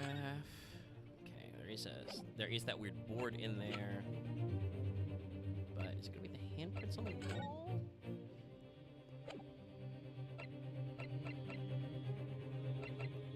Not entirely sure. 5 tries. I think it's probably the handprints. It might be the photograph. But I assume that, like, because we only took the photo of this picture of the handprints on the wall. But if we just say, oh, well, we'll just use the skin prints. I think that's the only thing we've got that we've used once before, unless it's somehow his gas meter. Yeah, let's go with the handprints. Mr. Holmes is in the audience. And it does talk about the hand print seeker gun. Ooh. And the judge didn't immediately. Because we're not going to be presenting it as evidence. We're just going to go find the loot. Yes. If I'm not mistaken, the music did stop. Those are the Mr. Shamsir handprints on the wall of his lodgings. That's right, my lord. Expose the result of the defense's independent investigation of the scene. Based on a wonderful new discovery in the field of forensic science by the great detective, Mr. Shams. A great detective? Is that some kind of joke? Do you really think I'm going to be daunted by a man with such ridiculous title? I should think... Oh, wait, no. I think this one. Yeah. I should think the great bard ought to recognize such a title when he hears one, Mr. Shamspeare. Oh! Behold, it is I! Perhaps we should compete for the honor of the most ridiculous title. It's me, Shamspeare, in the stand. Ah! 'Tis Sherlock Holmes himself. I just like to imagine he just fucking jumped from the gallery with a toe! Yes, absolutely. He just popped out of there. What are you doing here, great detective?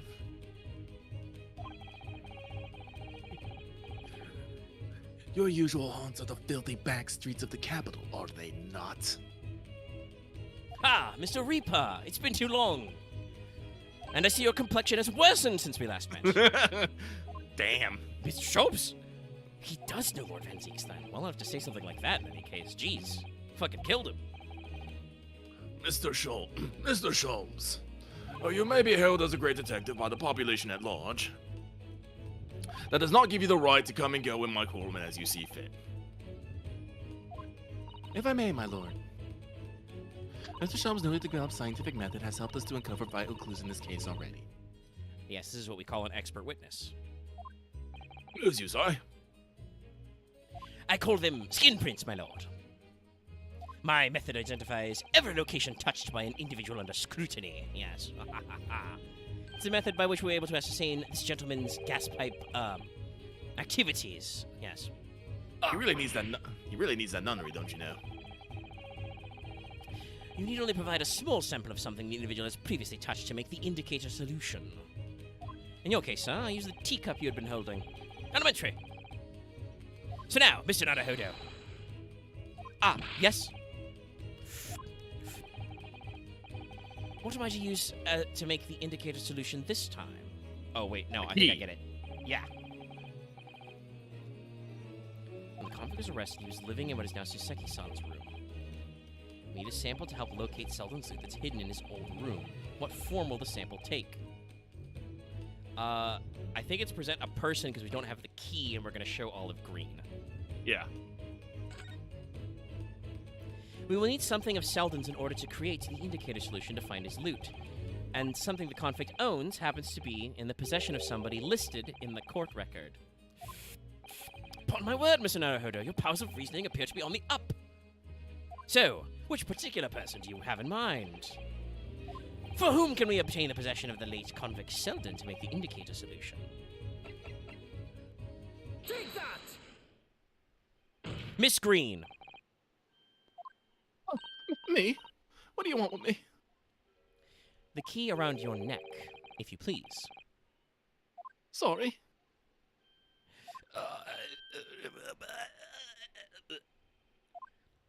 I know that some of the 2D animations are great, but I do love what the 3D work has going on here. They've really cut their teeth on both. Like, they have some really great 2D sprites, especially in the remasters once they like redraw them to be on a screen that's not, you know, Game Boy sized. But the 3D modelers really busted their asses to make the 3D models feel like the 2D sprites. So they got some good work here. Anyway, that key belonged to Selden. It'll be remembrance of secretions from his skin. Sorry, secretions from the man's skin that are on the surface we can use.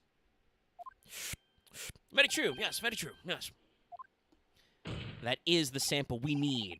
Using it, we can create the indicator solution required for Mr. Shom's skin print seeker gun. And find out exactly what Selden touched in the room that he used to rent. Ah! Ooh, yes, get him with the big music. Mr. Shamspeare, as one great to another, I assure you, if the late convict's haul is hidden somewhere in his former lodgings, I shall uncover it in no more than 30 minutes, or less, or your money back. Ugh. So, Mr. Shamspeare, the truth is well within our grasp now, and as such, you will never get your hands on Selden's stolen wealth. Oh, Jesus. In that case, I'll gladly, Mr. Holmes, have this key. No! Give me the key! Give it to me! The detective shan't have it! It's over, Mr. Shamspeare. Your goose is cooked. No. No! You're out of options now. There's only one thing left for you to do. Admit your guilt! Oh, here it comes. Well... Oh, shit! Oh, Shamspeare! Despair! Oh, his jewels are exploding. Be thy name!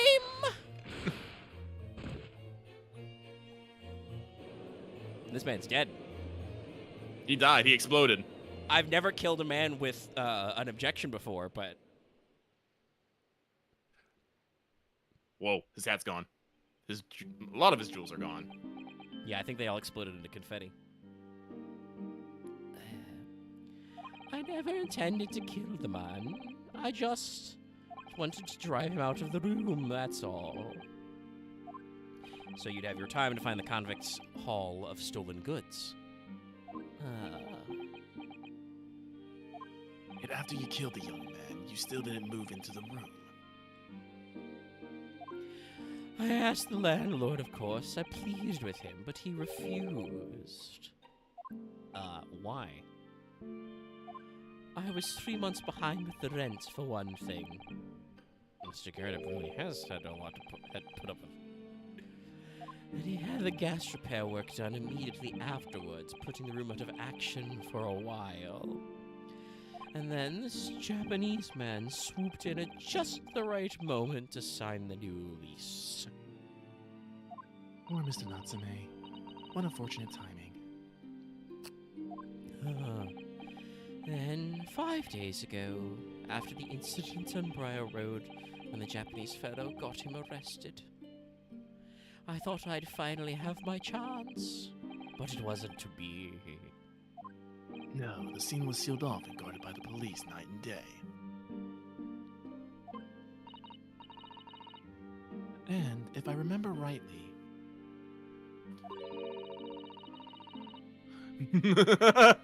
Mr. Sholmes spent the whole day in there reading books. I couldn't even enter the room, let alone search for the loot. Which is why on the day Mr. Natsume was acquitted and returned to his room, you once again tried your trick of blowing air into the gas pipe that feeds the stove in his room. Unbeknownst to you, however, that action would lead to you into a deadly trap.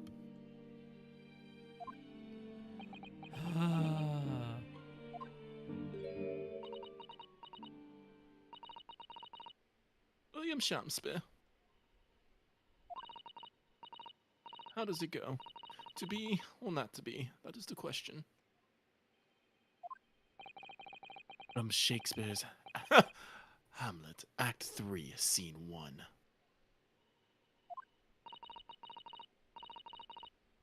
Let me tell you, in your case, it's not to be. That is the answer. You deserve to die for you've done.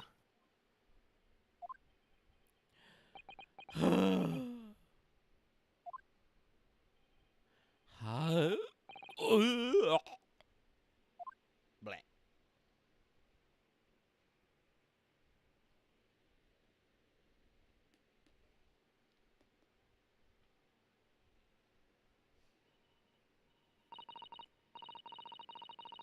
At first, I really did just think it was a terrible accident. I'll never forget our conversation the night before Duncan died.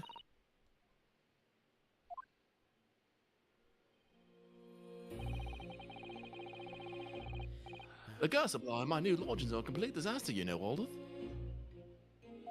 The gas supply? Yes, the stuff always seems to go out in the middle of the night for some reason. That's no joke. They say it's the convict's curse. Oh, Duncan, please, don't stay there. I don't care how cheap it is. All right, then. If it's that important to you, I'll start looking for a new place. I'll spare rooms at my house. Why don't you leave that horrible room tonight? No, I better not. We'd say we wait till we graduated before we told our parents, remember? That was the last time we ever spoke. That very night, he fell victim to the gas.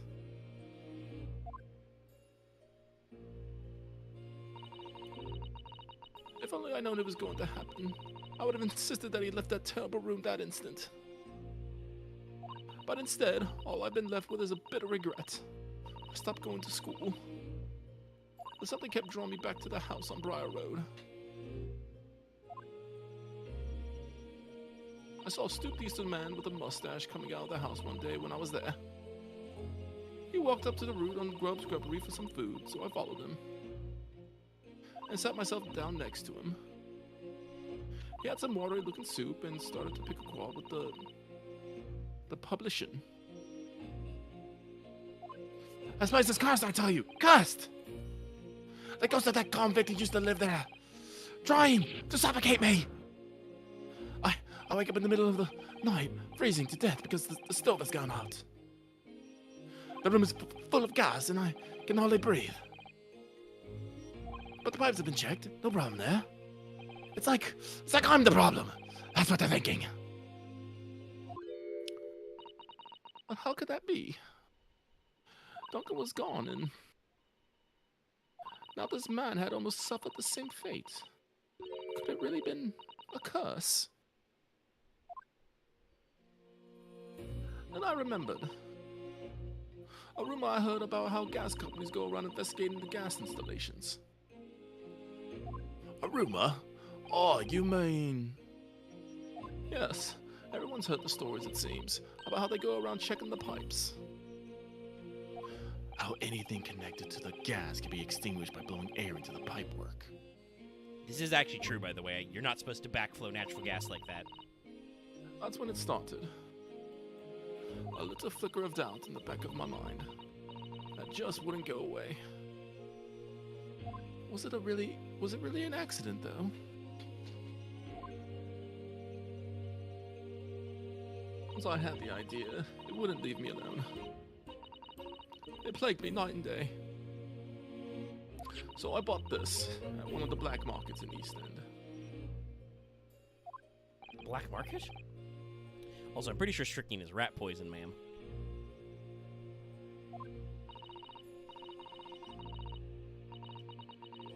I've never been. I just heard people talk about them. And you really can buy anything you think of there. In some ways, being able to get my hands on this so easily made me even more determined. I had to find out one way or another. Was Duncan's death an accident? Or was it murder? And your chosen methods for establishing the truth was simple, but highly effective. Smear poisoning on the gas pipe you suspected the man of tampering with, and wait. If Mr. Shamspear was innocent, nothing would come of what you'd done. But if he was guilty, he would pay for his crimes dearly.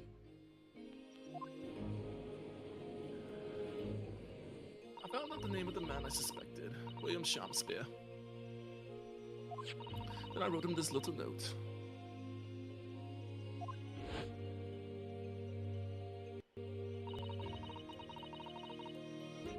I have information regarding the death of Duncan Ross. Come to the Sogan Saddle on Briar Room at 5 p.m. on 17th. Don't tell anyone else about this letter or the meeting. It's a matter of utmost importance.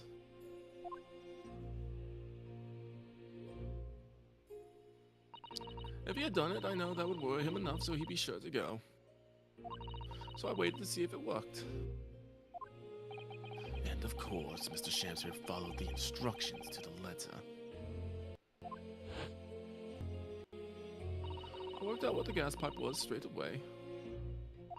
So I spent a good amount of the poison I bought all around the mouth of the pipe. All the time praying that the devil's work wouldn't be done, and that it was all just some wild fantasy. Actually, no. All the time praying that the devil's work would be done, and that the culprit would get his just desserts.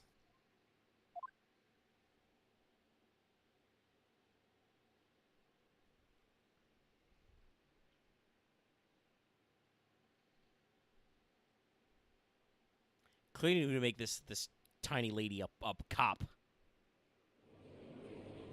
Apple cart, man. Apple crate.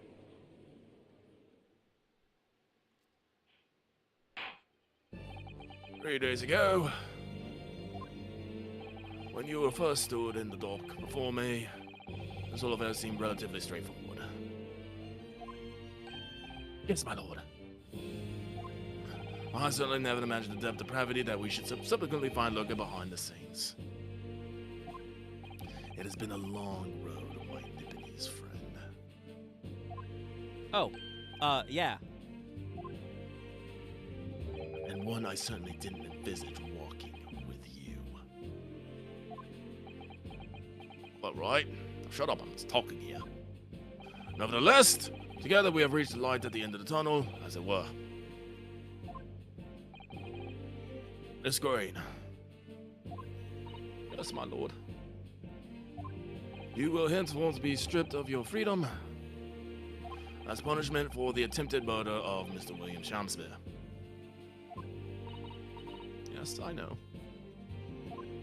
And you, Mr. Shamspear, you will be tried for the murder of Mr. Duncan Ross in cold blood, and the subsequent attempted murder of Mr. Sosuke Natsumi here present.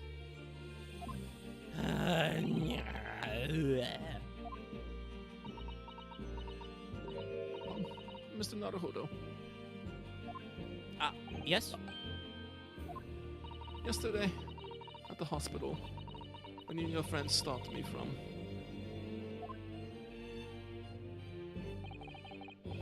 From ending your life by drinking what was left in the poison bottle. I wasn't myself. I can't even remember what was going through my mind. To be or not to be, I suppose. That's a question that's so hard to answer, it seems.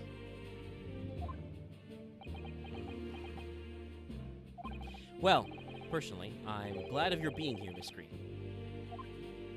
Oh, And I'd like to believe that it's a blessing Mr. Shamsbury didn't die when he ingested the poison. For your sake, at the very least.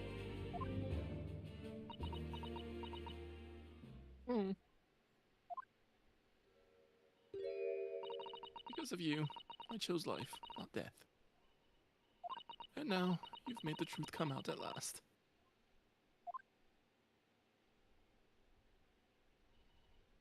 Really, I can't thank you enough. Oh, Miss Green. Where's the cells going off to me? Yes, my lord. The court declares that you are exonerated from all blame in this matter. Fuck the jury, they don't count. Yeah, it's like fuck them. Trial's fake as According- hell. Accordingly, I will call upon the ladies and gentlemen of the jury to present the verdict of not guilty, or I swear to fucking God, I will power drive you right through this goddamn desk. I have a hammer, and there are fireworks up here. We are in full agreement, my lord. And that, in that case, I hereby declare the defendant not guilty. Fire the explosions. Whee!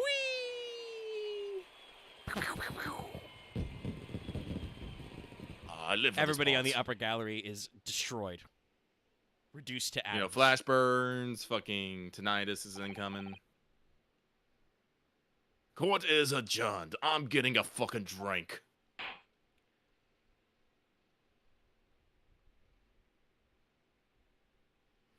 It's Pims o'clock. 23rd of second, February, 3:24 p.m. The Old Bailey, defendant's antechamber.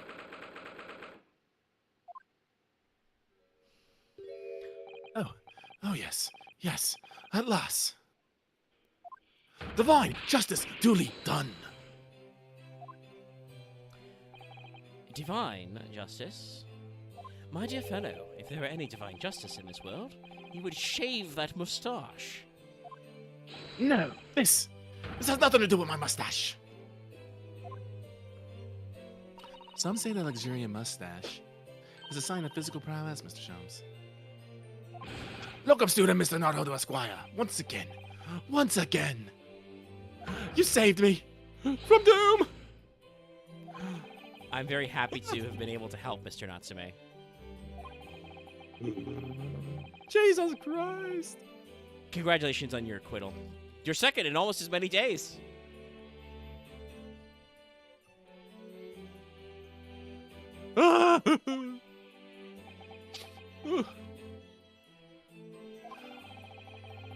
I was first acquainted and gained affection for English literature whilst in our great homeland empire.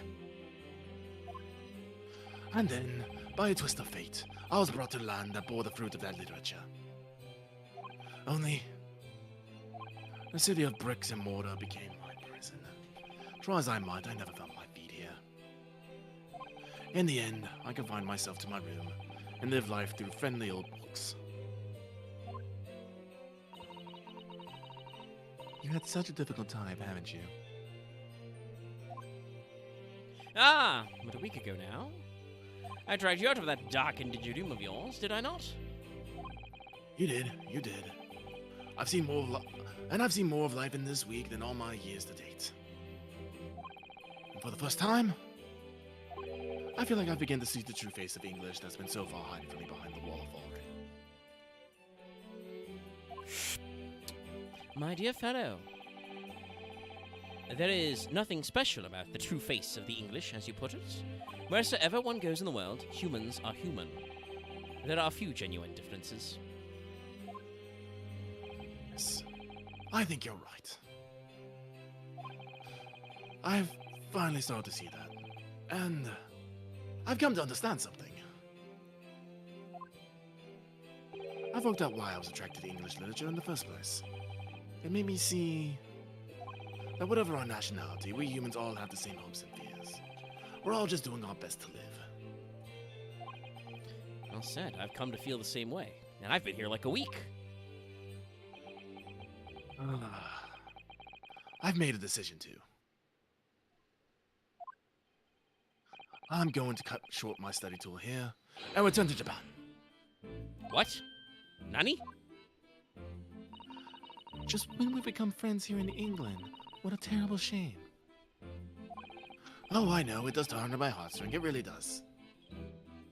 But I've decided I'd like to take everything I've learned here in Britain and write something of my own. A novel of sorts, I suppose. Oh my, so you'll be creating your very own literature, Mr. Natsume. How wonderful.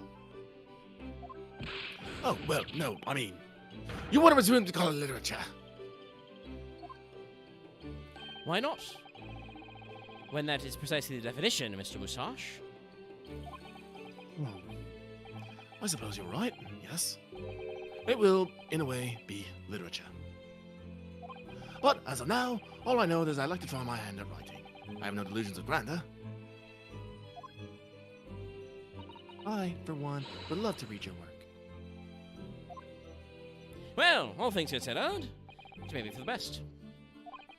After all, you have once again emerged victorious from a battle with the Reaper.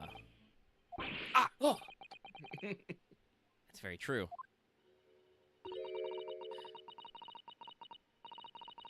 And there's no salvation for a person in the dock when the Reaper is the prosecutor.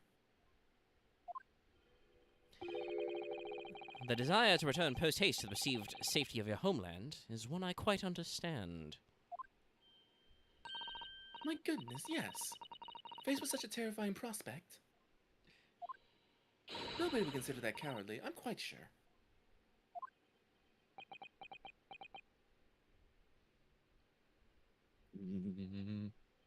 But that's not why I'm leaving. I mean it. Objection. That was the case we found ourselves embroiled in 6 months ago now. So Seki-san did indeed return to Japan and submit a report about both cases to the government. It was on reading that report that Professor Mikotoba was prompted to visit the scholar. And barely any time later, Susato-san was given the news that she must return to Japan as well, on the back of a telegram stating falsely that her father had fallen gravely ill. The only possible explanation that comes to mind is what happened after the trial on the following day. The day we uncovered the loot hidden by the now deceased convict in his former lodgings.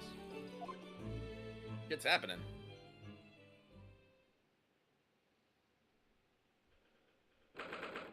"24th of February, 10:13 a.m., Mr. Natsume's room."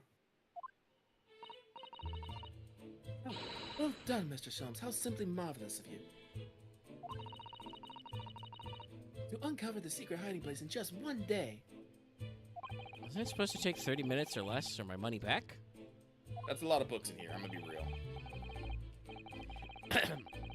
As I believe I told you, my dear fellows, skin prints are remarkably useful in these situations. Wouldn't you agree, Gregson?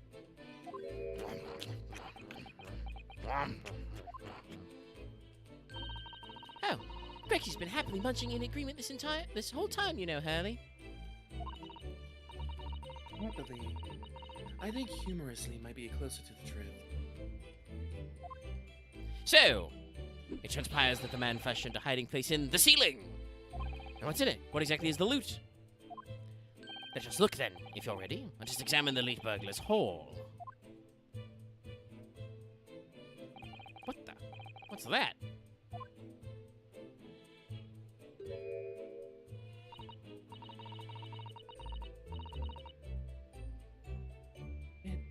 looks to be some sort of neckband or collar. A collar? It's huge, though. And look at all the gemstones set in it. I can see why it was claimed to be worth £1,000. Perhaps I could fit it as a belt. Oh. Have you noticed on the inside there are some dark stains? That's blood. You don't think they could be blood, do you? I mean, there's quite a lot of it. On second thoughts, perhaps I won't have it as a belt. Then, of course, there's this emblem here.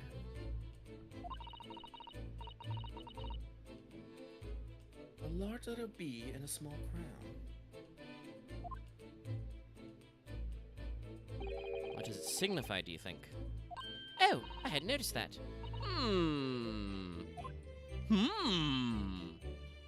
Closer. I feel as though I've seen that emblem before somewhere, you know? Where could it have been? Where could it have been? What case starts with B? That's enough of that, I think. What? What's the matter with Mr. Sholmes? All the color drained from his face. Well, Inspector, I believe you ought to be taking this, oughtn't you? It could be valuable evidence, after all. Must be kept safely, under lock and key, yes. Ah, yes, that's right. Here we got my hands after you lot. Hand it over now. Hand it over. Like, I've oh no, never seen a serious Sean. collar that large before. All those jewels certainly look to be extremely valuable. That's not what stood out the most to me, at least not once I'd noticed it. Those dark marks on the inside of the collar, those stains. Could they really have been blood? Well, that was a funny case, wasn't it? But it's all buttoned up now. Isn't that right, Rita? And you look very pleased, Iris. I am, because I was starting to wonder what I could use for the basis of this month's story in the magazine. But this case will be perfect. It's been so fascinating. You're talking about the latest installment of The Adventures of Herlock Sholmes, I presume.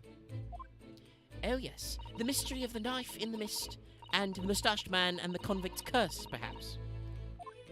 I could make it a two-part story, with my gun of writing.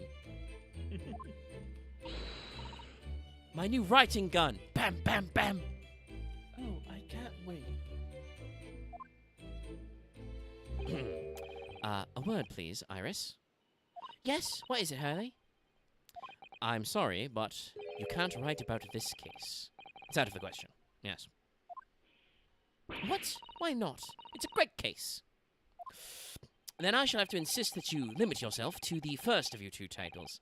The second must never be written. Is that clear?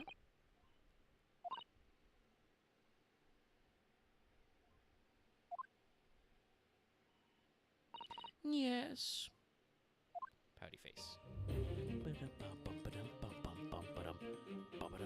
And so it was that the second of Soseki-san's cases became buried in obscurity. Now, looking back, I feel I understand. I can see why Mr. Sholmes forbade Iris from publishing the story. It would take a little longer before I saw the link between everything that had happened and would happen. For it wasn't until 2 months after the arrival of Susato-san's letter that events began to unfurl again, with an incident that took place at the very heart of the eagerly awaited Great Exhibition of London.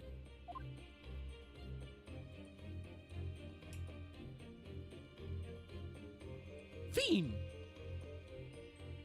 And Yep, had to go an extra hour there, but... I think it's alright. Yeah, it was I wrapped, think it would have sucked. wrapped up the case. Our only real breakpoints were end it an hour early or end it an hour late, and this was better. We finished it up. So that means that the next case is The Return of the Great Departed Soul. But we will get to that at a later date. Let's see. We've been doing this for it still took, because it was a two-parter, it still took 4 weeks, 5 weeks? No, 4. Yeah, 4, okay. So it was a little lengthy. I think we said to avoid getting fatigued, we would break up the cases a little. Yeah. So what should we do next week? I mean, if we don't want to commit to something too long, I think what we suggested next was Mega Man X4. It has also been a little while since you've been in the driver's seat, Lucky. That is true. Yeah, let's do Mega Man X4. We can get through it. All right. Hey, Legendary, if you're still watching, that means you better get practicing. Alrighty. Well, that's going to be our stream for today. Thanks, everybody, for tuning in. We'll eventually get back to Great Ace Attorney, because there's going to be some fun stuff in some future cases. Spoilers for next time, Gina Lestrade comes back. And double spoilers, she has a dog. Yes. Yeah, there'll be a dog in the next case. Isn't that adorable?